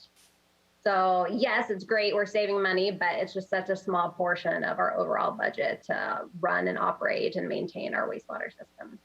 And the 325 hours of staff time, isn't that worth something? So we spoke in the meeting in February that we plan, and the state would like to see this as well, that we move to monthly water bills. That's much easier for the public to get a handle on if they have leaks. You know, right now they're getting a bill every 2 months. So if you have a leak, you're not necessarily noticing that for two or 3 months down the road. So doing monthly water bills would enable us, doing this and saving the staff hours enables our staff to be able to process monthly water bills, which would help our customers as well and hopefully reduce their what they're paying for water because they see how much they're using on a quicker basis. And there's a possibility that the state would make us go to water budgeting. And so this would enable us to have staff available to do that and not have to hire staff to move to water budgeting or to move to monthly water bills. Yeah, well, just in conclusion, our goal is to do the best we can for our people, right? Correct. So if we're saving money, hopefully that is going to be good for them in some way. Either keeping it steady if we were going to raise it, as I think you're indicating, or giving them a slight lowering of the budget. I mean, that's our goal. So Councilmember Jones, if I might just add on to Jamie's comment, you know, we just completed our wastewater master plan, which calls for substantial investments and modifications that need to occur out there over the coming years. As we do a rate study, those rate studies have to incorporate more than just the functional aspect of the service at someone's home. It has to address all of the comprehensive components therein. And so certainly this savings will flow into the rate study. I think what Jamie wasn't trying to diminish it. I think what she's saying is as a functional portion of that budget, it's relatively small. And so as we look at incorporating that, and we're required by law to conduct this rate study when we justify whatever our rates are going to be, whether they come up or come down, we rely upon that. So it certainly will be incorporated. You can be assured of that. It's just a matter of, we don't know how it will shake out as we sit here today. Yeah, well, since it's listed as an advantage in the packet, I would hope that that is an advantage to our ratepayers too, as well as our city. And from what you say, I understand you're going to take that into consideration. So I didn't mean to press this so much. But since it was listed as an advantage, I think the advantage, whenever possible, should go to the public. That's all. Yeah, and I agree with you wholeheartedly in the sense that, especially for our early founders, it created the wastewater treatment plant where you did. One of the main reasons we're able to provide the rates that we are is that we're able to have the benefit of everything flowing to the lowest point in our community. And that's how we've been able to maintain those rates to the benefit of our residents, having cited that location where it is today. Excellent. So unless council has any further questions, I will declare this public hearing closed. Any other question? This is your last chance. Okay, the public hearing is closed, and I will now turn it over to Ms. Rodriguez. Madam Mayor, the results are as follows. The total number of notices issued by the city on the proposed collection of residential wastewater service charges on Ventura County secured property tax roll was 35,116, representing 36,596 affected parcels. 76 total valid protests were received.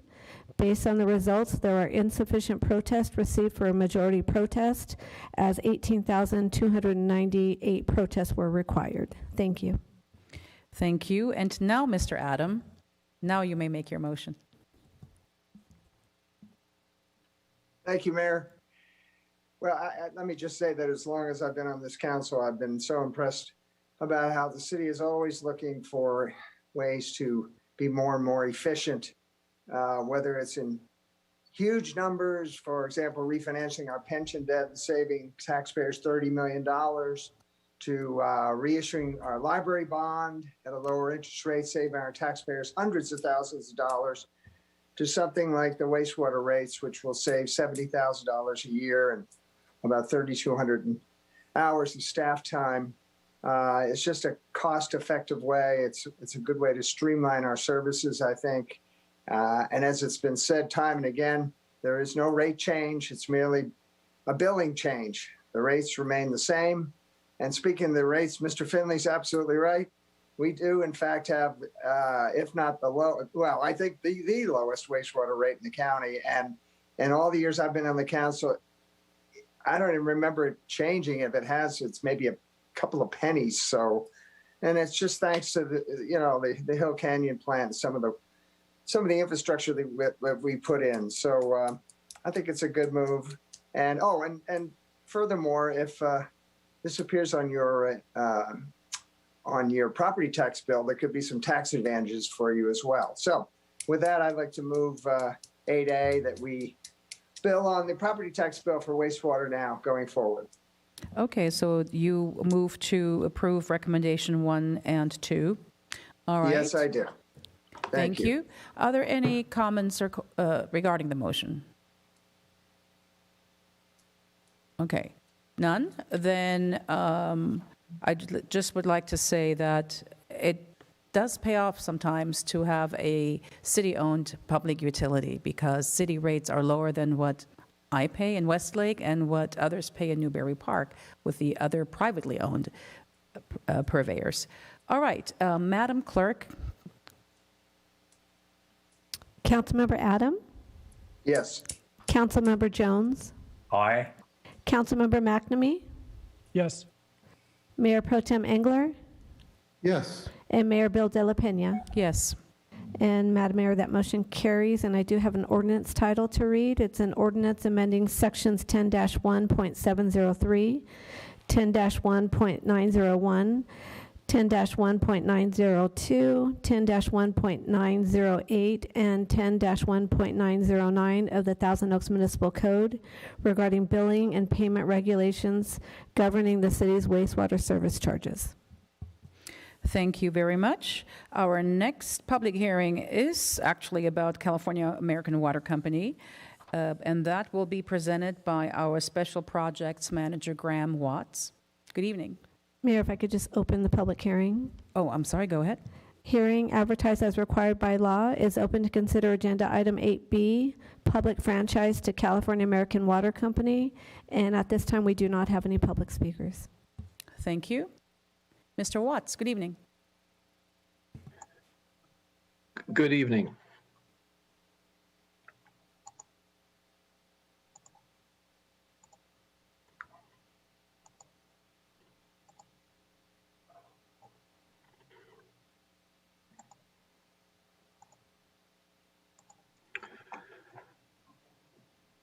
Good evening, Mayor De La Pena and members of the City Council.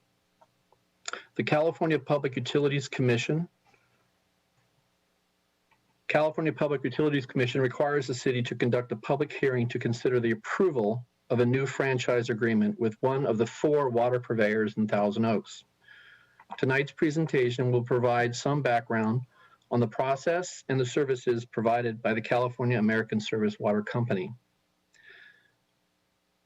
This franchise agreement describes CalAM's legal and financial responsibilities and established code of conduct in connection with constructing, operating, and maintaining private water distribution facilities within the city boundaries.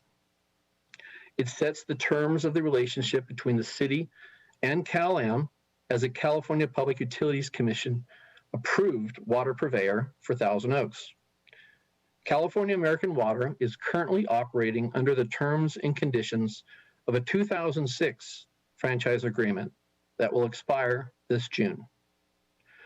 On March 16, 2021, the City Council adopted a resolution of intent to extend the existing franchise to 2036 and set tonight's meeting as a public hearing date. California American Water is one of 4 water purveyors that serve Thousand Oaks with 21,000 connections. The city has 17,000 connections, and California Water Service Company has 7,000 connections. Camarosa Water Company also has a small area in the very northern portion of the city. The updated agreement includes language related to new commercial and automobile liability insurance, as well as encroachment compliance and CalAM's submittal of an annual capital improvement plan to the city. It's important to note that this franchise agreement does not reference water rates. Water rates are addressed through a rate case approval process administered by the California Public Utilities Commission, not the city. Staff's recommendation is noted in the staff report, and this concludes our presentation. Thank you very much. Are there any questions? None whatsoever. Okay. Let me see. We have the PowerPoint. We don't have any public speakers and no questions, then I can close the public hearing and open it up to a discussion and or motion. Okay, public hearing is closed. Madam Mayor. Go ahead. I'd be happy to move the motion for both points so that we can move along. Yes, go ahead. I think I just did. All right. So Council Member or Mayor Pro Tem Bob Engler moves staff recommendation 1 and 2. Please vote. Councilmember Adam? Yes. Councilmember Jones? Aye. Councilmember McNamee? Yes. Mayor Pro Tem Engler? Yes. And Mayor Bill De La Pena? Yes. And that motion carries 5-0. And I have an ordinance title to read, which is an ordinance granting to California American Water Company the right, privilege, and franchise to construct, use, maintain, and operate pipelines and appurtenances for the transmission and distribution of water for any and all purposes in, along, across, upon, and under the public streets and rights of way as the same now or may hereafter exist within the city of Thousand Oaks. Excellent. Thank you very much, Mr. Watts. That was really quick. And we're now moving on to a study session of our proposed capital improvement budget, item number 9A, and this will be presented by Jamie Boscarino, our finance director.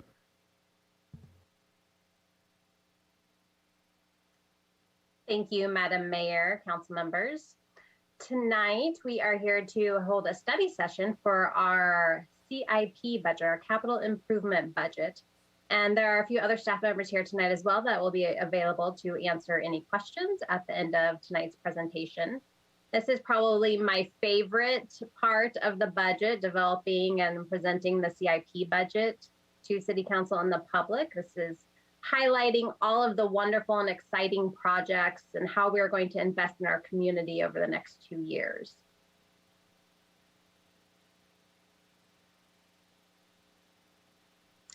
So the purpose of tonight's CIP study session is to review the proposed fiscal years 2021 through 2023 CIP budget. As this is a study session, both City Council and the public will have the opportunity to ask questions and make comments on the proposed CIP budget.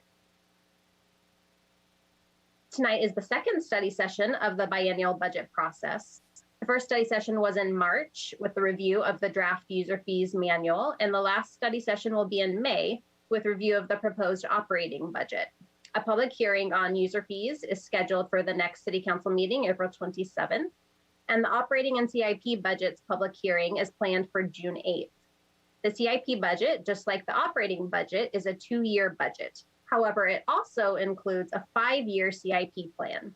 The proposed 2-year CIP budget includes 132 projects for a total budget over the next 2 years of $111 million. The preparation of the CIP budget is a lengthy planning process that actually kicked off all the way back in October of last year with a CIP kickoff meeting. Between November and March, staff developed CIP projects to be included in the 5-year plan. This included a comprehensive evaluation of needs and City Council priorities. Once departments prepared their initial draft list of projects, they worked closely in conjunction with the Finance Department on the fund balance analysis, ensuring that the proposed CIP budget is financially feasible and responsible. The proposed CIP budget was taken to the Capital Facilities Committee on March 31st for review and to Planning Commission last night for consistency with the city's general plan. Budget engagement has been a vital part of the city's budget process over the past several years. Normally, staff would go out into the community at various events, such as the Rotary Street Fair or Farmers Market, but obviously with COVID, that wasn't possible. So we had to reimagine the engagement process this year. A separate budget site was developed, www.tobudget.org, that the public could access to do a deeper dive into the budget development process. We wanted to take away some of the mystery of the budget process by going through a step-by-step guide, and that's on our TO Budget website. We also significantly focused on virtual engagement through social media outreach on a variety of platforms. Results from our budget priority survey and our outreach efforts will be shared at the operating budget meeting.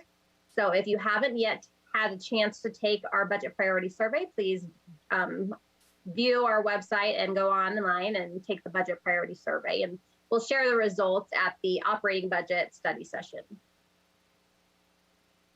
As I previously mentioned, the CIP budget is different than the operating budget in that it offers a 5-year CIP plan. This is a strategic way to focus on long-term needs and requirements and proactively plan now for any potential funding challenges in the future. There are many CIP projects that can take more than 2 years to complete. So having a 5-year plan also helps to plan staffing resources. Projects can be multi-funded. A sidewalk project, for example, may come from a combination of grant funding, gas tax funding, and developer fee funding. The general fund funds mainly facilities, including some theaters projects, library, and stormwater projects, and does so through the use of capital reserves. The general fund is also used sometimes as a city grant match. Projects are not funded with ongoing operating revenues, only with reserves that are specifically set aside for capital projects. The proposed CIP budget manual is broken up into 3 main sections. The summary section, which includes the 5-year summary by project category, by fund, and the revenue summary. The summary section also includes the deferred requirements summary. This highlights past maintenance and improvements that were deferred, as well as if any deferral of maintenance is included in the proposed CIP budget. The next section is the projects by category sections. The categories include facilities, housing, landscape, streetscape, library, open space, stormwater, streets, transportation, traffic, undergrounding, wastewater, and water. And the final section is the projects by fund section. This includes a page for each fund, a listing of the projects proposed to be budgeted from the fund. The fund summary includes the beginning capital reserve amount available for spending, the amount to be carried forward over from existing projects into the proposed budget, any required reserves, anticipated capital revenues that will be coming in over the next 5 years, and the ending balance in the fund after taking into consideration all proposed projects.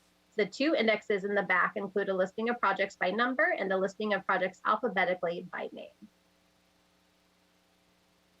In the project by category section is where the detailed project sheets for each of the CIP projects proposed to be either carried forward as an existing project or a new project that has been identified in the 2-year budget. There are not detail sheets included for projects that are proposed in the outer 3 years of the plan. The project detail sheets are where you can find out more information about a project, from the description of the project, who the project manager is, justification for why the city needs to do the project, the city council goal that it adheres to, the consistency with the city's general plans, if there's an operations impact that would result from completing the project, when the project is anticipated to start and finish, the city council CIP priority of the project, as well as the funding sources for the 5-year plan. The detail sheets would include all pertinent information one would need to find out about a project. Each project states which city council CIP priority it meets, as I just mentioned. The priorities were established in 2009 for guidance in prioritizing capital projects. The definitions were last updated in 2015 to add city council top priorities, which you guys just chose a couple weeks ago. the definition for CIP priority number 1. In addition, all CIP projects that come before the City Council during the year have the CIP priority listed in the staff report. Since City Council's goal setting was March 30th, where the top 10 City Council priorities for the next fiscal year were established, the proposed draft doesn't incorporate all of these new City Council priorities into this draft that you see tonight. So we'll update that for the operating budget and CIP budget public hearing if necessary on any project. In reviewing the proposed fiscal year CIP budget, there are 11 project categories this year, which are listed in numerical order from the greatest proposed budget to the least on this slide, with the streets category proposing a budget of $25.5 million out of an overall proposed budget of $111 million. Total proposed carryover of existing project budgets is $52.8 million. The housing project category was revived this year in order to incorporate the city's framework of the American Rescue Plan's Respond, Rebuild, Recover, with a focus on setting aside funds to tackle affordable housing and homelessness efforts. Also included is the proposed deferred maintenance requirements of $18.4 million related to streets, which I'll discuss in greater detail. The historical comparison of the CIP budget is presented in this graph. You can see that the total budget amount and the total number of projects has varied over the past 10 years. Although this is the highest proposed budget in the past 10 years, the bulk of the increase is due to the added housing category with total budget of $16.3 million. The city has adequate funds available in general fund reserves, as shown in the fund analysis at the back of the budget, in order to complete the proposed projects over the next 2 years. Every 2 years during staff development of the budget, themes emerge. Some themes are new and some are a continuation. The city is nearing 60 years old. Our infrastructure is aging and it costs to keep it properly maintained on a schedule so that maintenance is not deferred, which leads to even higher costs down the road. We've seen the results of aging storm drains with sinkholes occurring in various parts of the city. And as I highlighted, affordable housing and homelessness efforts are a new theme this year. We focused on deferred street maintenance in the past. However, this is the first time that we are specifically setting aside funding towards that deferred street maintenance. Environmental sustainability is another area of focus with our climate and environmental action plan, solar projects, and electrical vehicle charging infrastructure. We also continue to be strategically focused on several areas, including landscaping and stormwater. And as I just mentioned, City Council completed their annual goal setting at the last meeting on March 30th. And although some of the priorities are not addressed as part of the CIP budget, such as the waste hauler implementation, staff believes the proposed CIP budget sets aside sufficient funding to address the City Council top priorities. This map highlights the location of the 132 CIP projects and how funds are being invested throughout all areas of the city, whether it be streets, landscaping, water, wastewater, or other types of projects. This list provides the top 10 projects based on total fiscal year 2021 through 2023 budget, with the carryover budget also included.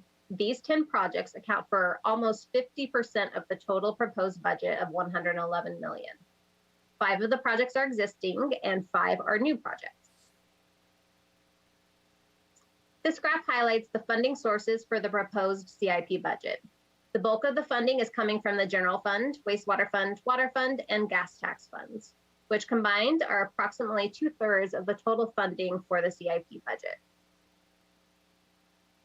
The general fund is the city's discretionary funding source, as it can be used for any purpose. Funding for the CIP program out of the general fund is from capital reserves that have already been set aside for capital projects, not from ongoing general operating revenues. Based on several years of general fund surplus, there are adequate reserves available in the general fund to fund the proposed projects. The total proposed budget is $22.1 million with a carryover of $1.9 million. In past years, the general fund primarily supported improvements and maintenance of city facilities, including the library.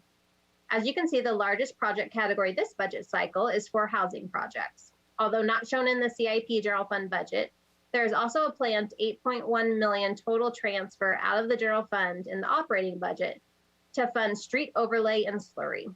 $5 million of the transfer were streets that have deferred maintenance requirements.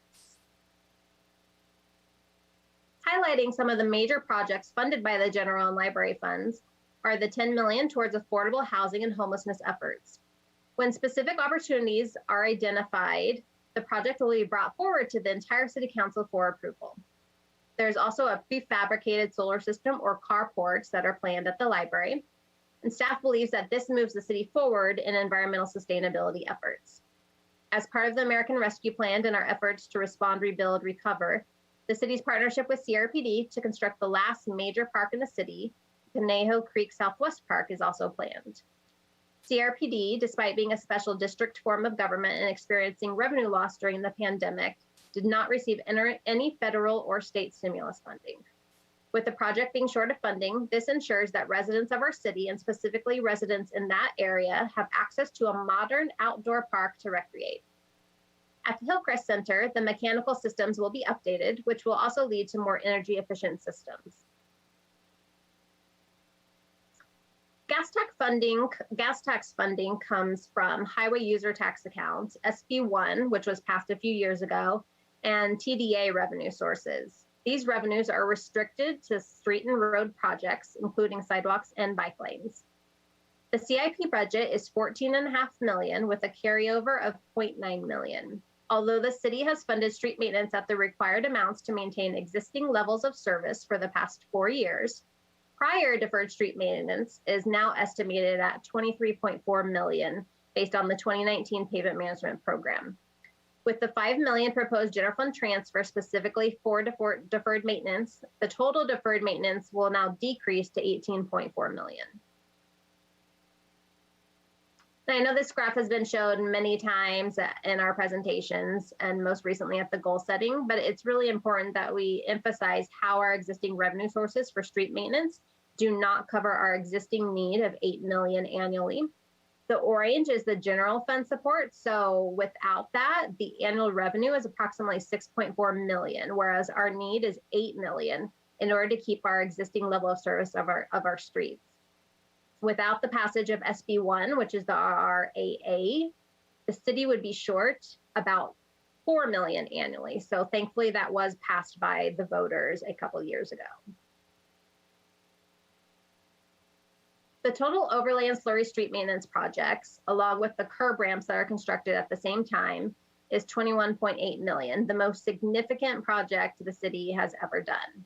This will enable the city to resurface up to 70 miles of streets. We're also continuing the sidewalk replacement program with a budget of $400,000. Capital projects and developer fee funds proposed CIP budget is $11.5 million with a carryover of $6.2 million.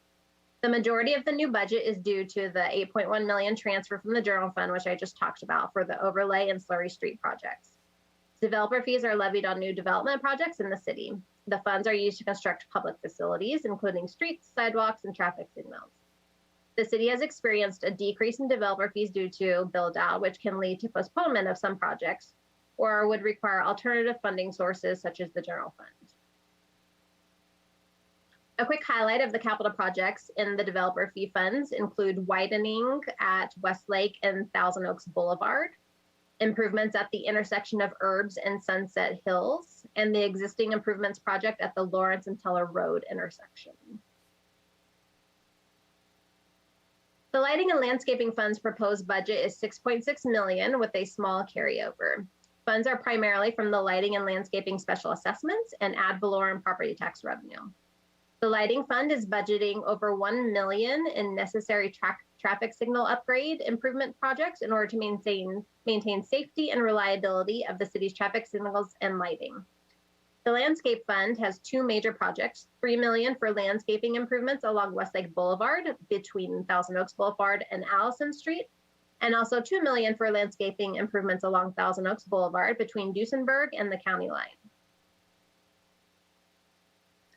There are many challenges and complexities to funding stormwater programs. Municipalities throughout California face limitations in creating dedicated funding streams to manage the regulatory framework for stormwater management, including the requirements of the National Pollution Discharge Elimination System, the Municipal Separate Storm Sewer System Permit, and the Total Maximum Daily Load programs. The city's stormwater program is partially funded by a countywide stormwater assessment that is inadequate to meet capital requirements, necessitating general fund support. Since increasing the assessment would require a vote of the people of Ventura County, the assessment amount has not been changed in over a decade.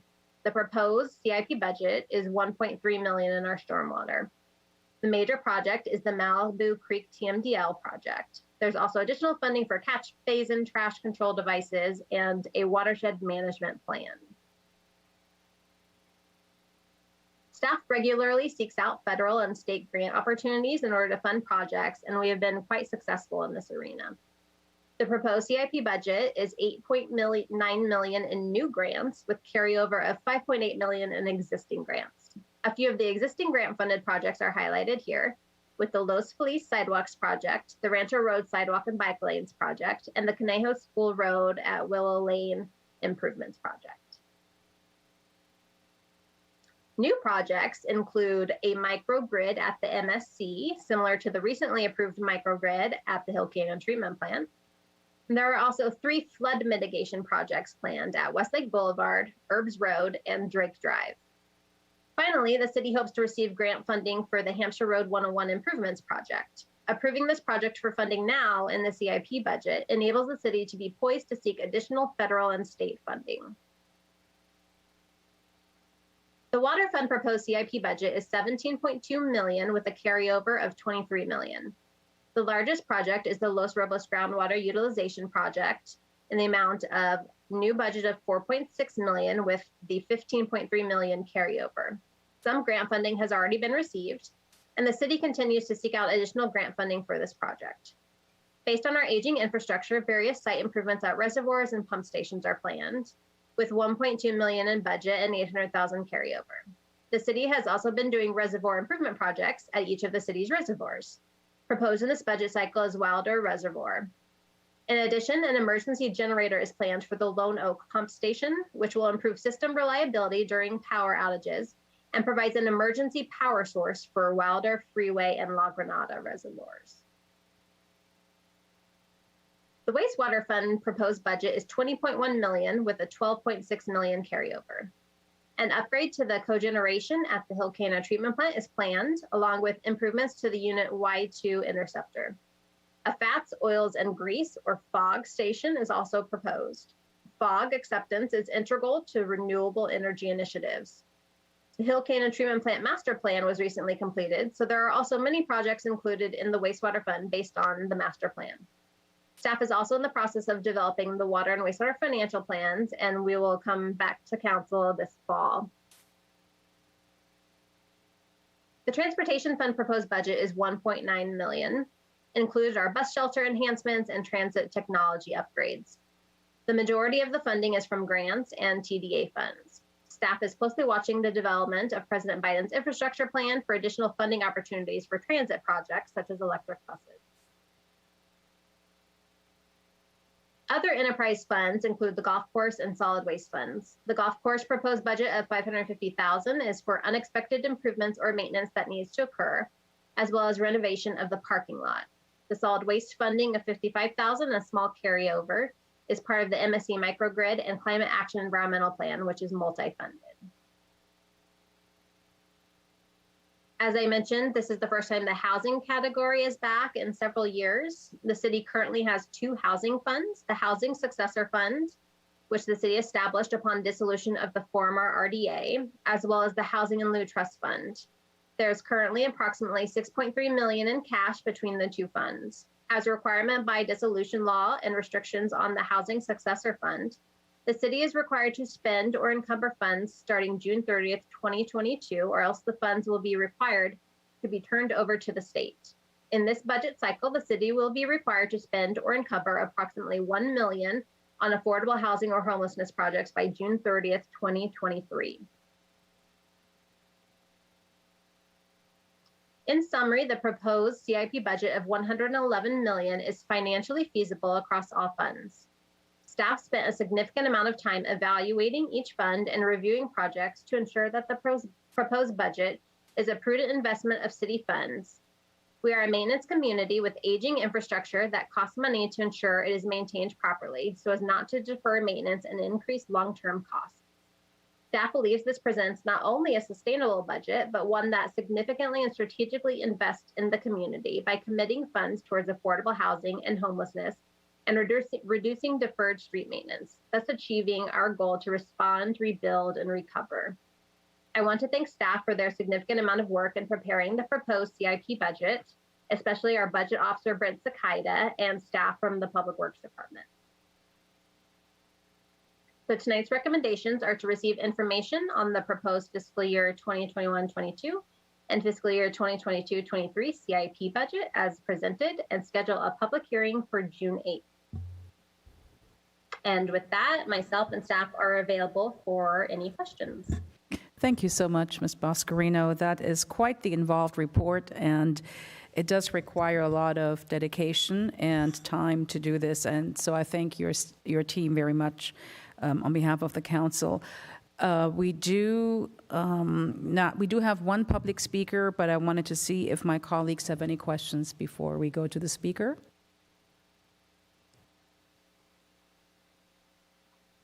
I don't see any hands up. Mr. Jones. Yeah, well, I didn't know I was going to no, I'm appear just on the screen. I didn't hit the hands up. Oh, I see theirs. Well, I don't know if it's appropriate right now. I do want to ask a few questions on some of the projects that she just listed. Would that be appropriate now or after the person testifies that is waiting? You can certainly ask the questions now. Well, in some of these projects, I noticed one had to do with Malibu Creek. And what is it that the city of Thousand Oaks has to do with Malibu Creek? I'll take that one. This is we actually, a portion of the city drains into Malibu Creek, really right around the city of Westlake and North Ranch drain into Malibu Creek. And we have a requirement. There is a bacteria at TMDL that we have to comply with in Malibu Creek. TMDL, it's a new one for you, Ed, is total maximum daily limit of bacteria. So I think that's better than RAS. Yeah. So anyway, that's our involvement. It's a State Water Resources Control Board requirement of our permit, and we are actively trying to resolve bacteria in Malibu Creek. Okay. I'll come back to my RAS indication later. The second thing is, looks like we're going to have a little bit of money to improve the Hampshire 101 situation. Do we have any idea what the total amount of money would be to bring that up to where it should be? It's going to be a lot of money, isn't it? Yeah, I can help clarify that one. Councilmember Jones, this is Nader. The current cost estimate for that project, although it's quite preliminary at this point, is roughly $75 million. Yeah, and this is, we're talking about 2 or 3 million here, right? Something like that. Yeah, initial seeding to help move the project along and help us secure some additional funding and begin the process. I think that'd be a little bit too much to ask the proposed developer of the old Kmart to contribute. So I guess we'll have to find other sources. The 101, let's see, the golf course. I just wonder, do the fees paid for use of the golf course, do they form a significant amount of the annual budget of the golf course? So for the city's golf course, the fees that golfers pay, as well as those who use our event center, whether it be for a wedding or some sort of special event, all those fees pay for not only the operations, but also the capital projects that need to occur at the golf course. So that's covered by fees. We don't have to put additional money into the golf course?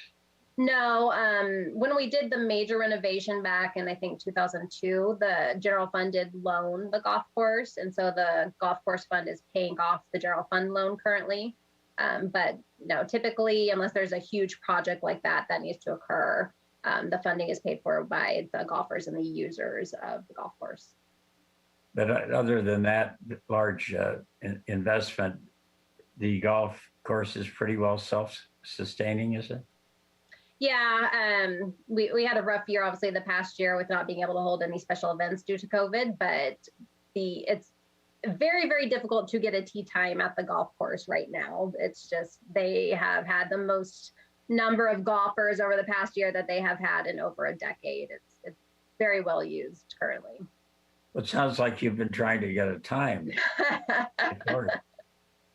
Well, you know, Jamie, let me say really seriously, sincerely, I really appreciate your motivation and enthusiasm. There would be nothing in the world harder for me than to try to do that complicated budget work that you do. So hats off to you. Thank you. All right. And any other questions? I do have a question really quickly regarding the Willow Street project. I was wondering whether that would have been a good candidate for undergrounding power lines, and did we make an attempt to get some funding for that? Yes, Mayor, that project, although which it doesn't include undergrounding, the undergrounding work has been done separately and has been done in conjunction with the developer of the apartment building that was recently constructed on Conejo School Road. So the undergrounding of the poles on Conejo School Road will be, is already in process and is nearly complete, and the poles will be coming down. Oh, I was talking about the stretch from Hampshire Road to the overpass right there where these power poles are by the plumbing business facing the freeway. On Willow Lane, okay. I'm sorry, what did I say? Conejo School Road? The project is a long project, a mile and a half long. Yes. So that is what I was talking about, that stretch with all of the power poles. Yeah, typically we have not had any luck with any grant funding for undergrounding. I don't believe we've ever received a grant funding to underground overhead power lines. So the power poles that are there on Willow Lane, they look pretty tired. They will remain there, or will they be replaced? Those are not included in the current project estimate. That probably would have been, we'd be looking at another $1 million or so to do that additional work. Okay. All right. Are there any other questions? If not, I will call the speaker, Kat Selm, this evening. Hello, good evening. Hi there.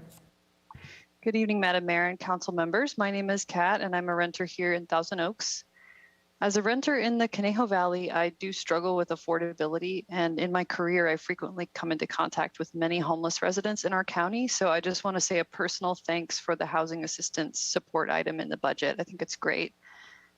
There's many people in the city that desperately need that. However, the need to take care of economically disadvantaged people in the city will only be exacerbated by the climate crisis. Just this past week, we exceeded 420 parts per million of CO2 for the first time ever in recorded human history. This is a crisis of epic proportions, and if we're treating the climate emergency like the COVID-19 emergency, I feel like our budget priorities would probably look a little different. I imagine we'd be spending less on roads and more on bike lanes and increasing the number of great projects like the MSC microgrid, the prefab solar project, and the groundwater project. The cost of inaction on climate is going to be far greater than what it is today. In your budget, the Woolsey Fire landscape restoration has cost $940,000, almost $1 million. Imagine incurring this cost multiple times a year. This is what we're headed towards. California received a terrible bill of health from climate scientist Daniel Swain this week, who said that recent trends in California wildfire season offer an early preview of larger changes to come, and that this year, Northern California has had the driest water years since 1979, when conditions were not even as warm as they are now. We need to do better on anticipating these changes by ensuring energy reliability in the face of power safety shutoffs by distributing microgrids throughout the city. And we need to do our part to reduce our emissions to get us in line with the Intergovernmental Panel on Climate Change. Adaptation and mitigation have to be a lens that you take on all municipal operations to future-proof your city and to make sure we're doing our part to reduce emissions and protect the people of Thousand Oaks. Thank you for your time. Thank you.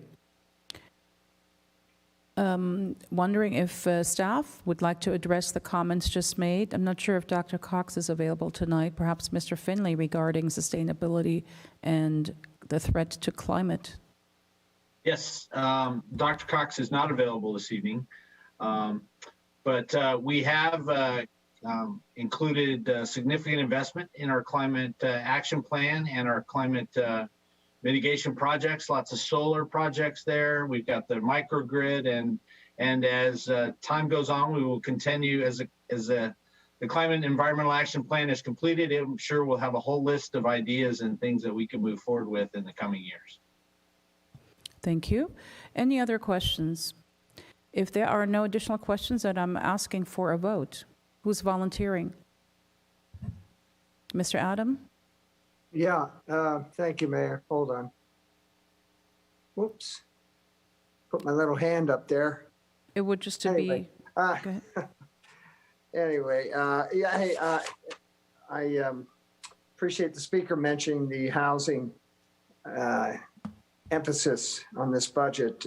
I too am glad to see that, whether it's permanent supportive housing, emergency homeless shelter, land trust, and to things to incentivize affordable housing. I think it's very timely and it addresses a need here in the community. And well, there's just some great projects included here, whether it's the Conejo Creek Southwest Park, the Willow Lane project, all the EV stations that we're going to be building for the environment, planting oak trees, coming up with a new water source at Las Robles Golf to make us less dependent on imported water, open space maintenance, street maintenance. We have the best streets in the county. And it's a budget like this that speaks to how well we do on a community attitude survey when over 90% of our residents say that they're happy with the quality of life here in the city of Thousand Oaks. And it's these kind of projects that make people happy. And with that, I will move 8A, let's see, or no, hold it, 9A. And yeah, we're moving it to June where we look at the final recommendations, correct? Yes, so you move to approve staff recommendations 1 and 2? That is correct. Thank you, Mayor. Any other comments to the motion? No comments? I think it is an excellent, excellent capital improvement project budget, very well and thoughtfully prepared with climate and our future in mind. Mayor Pro Tem Engler.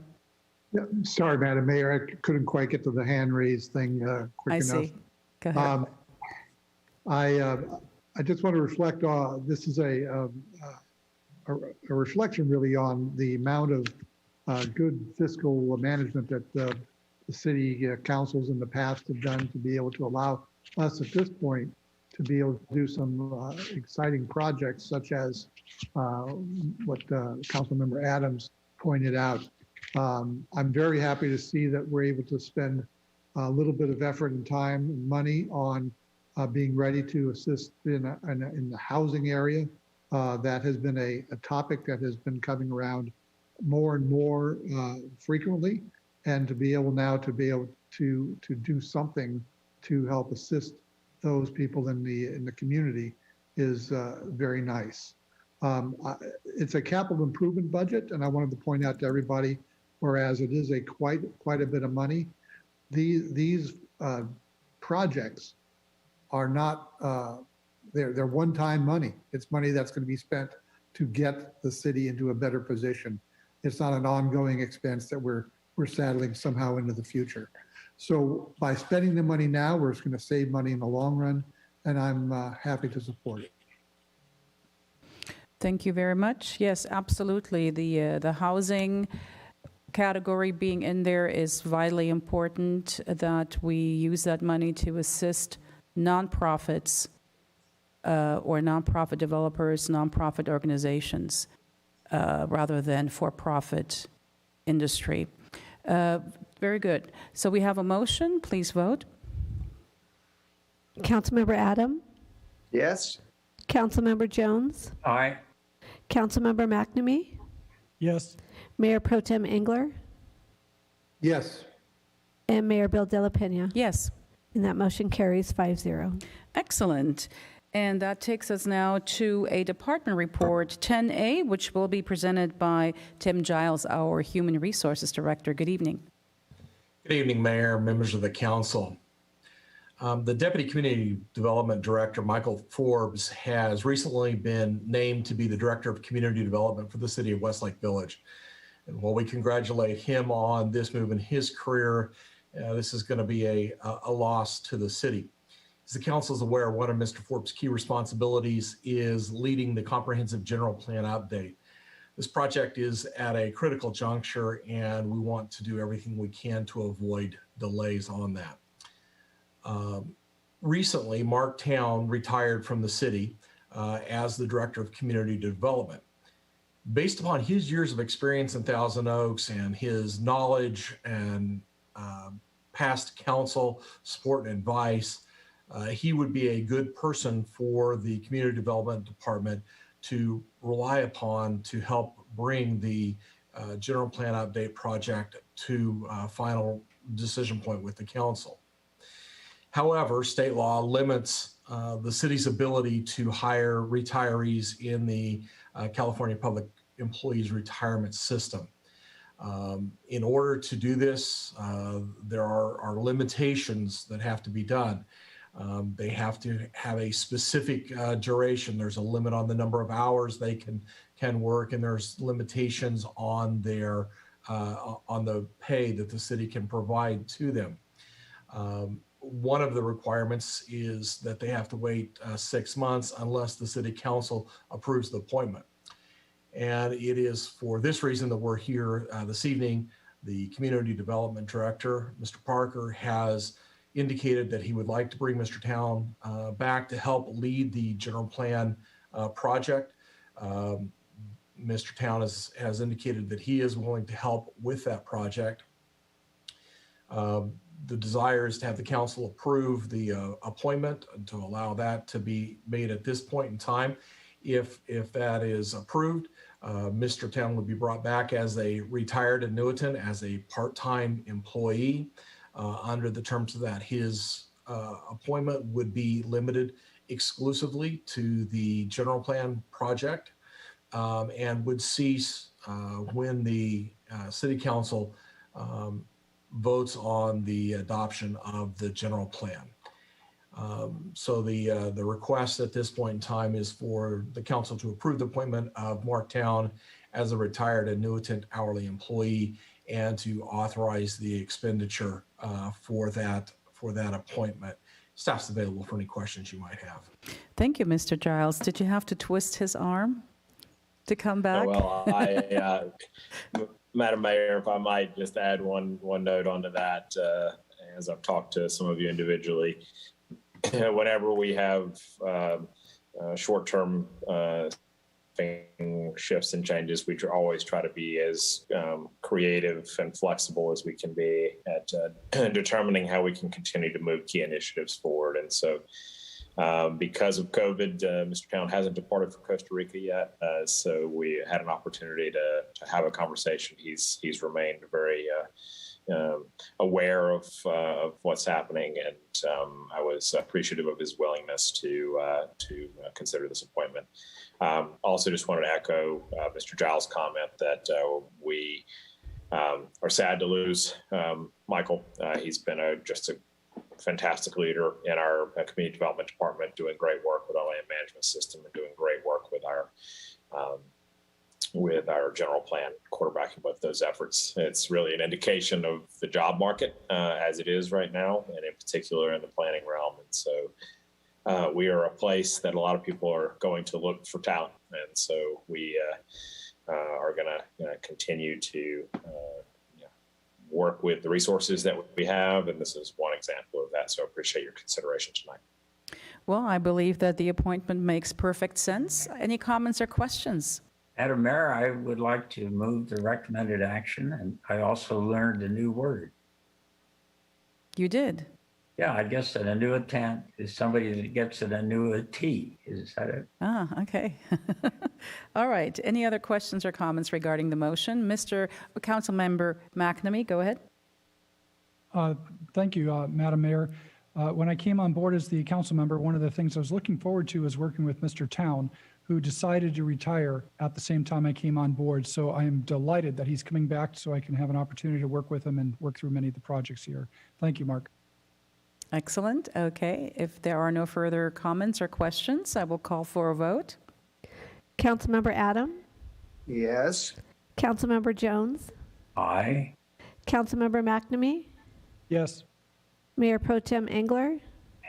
Happily, yes. And Mayor Bill De La Pena? Yes, indeed. And that motion carries 5-0. Excellent. And for our next item, we go to our city manager, Drew Powers.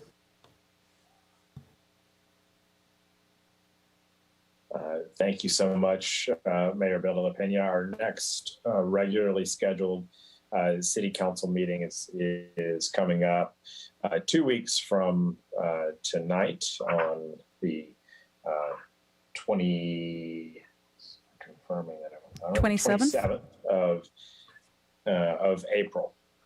And right now the agenda is still being finalized for the 27th, but we do know we're likely to have a couple of smaller pre-screens, one that's coming forth from Amgen, the property on the freeway that we've spoken about sometimes, and then potentially some on Moody Court. But as I said, agenda is still taking shape for that evening. With that, I will hand it back to you. Thank you very much. And we will actually go into closed session. And before we adjourn, I will turn it over to Ms. Noonan. Thank you, Madam Mayor. We have two closed sessions tonight. The first one is conference with legal counsel on pending litigation for the claims of Christopher Brio and Rochelle Bishop pursuant to Government Code Section 54956.9D2.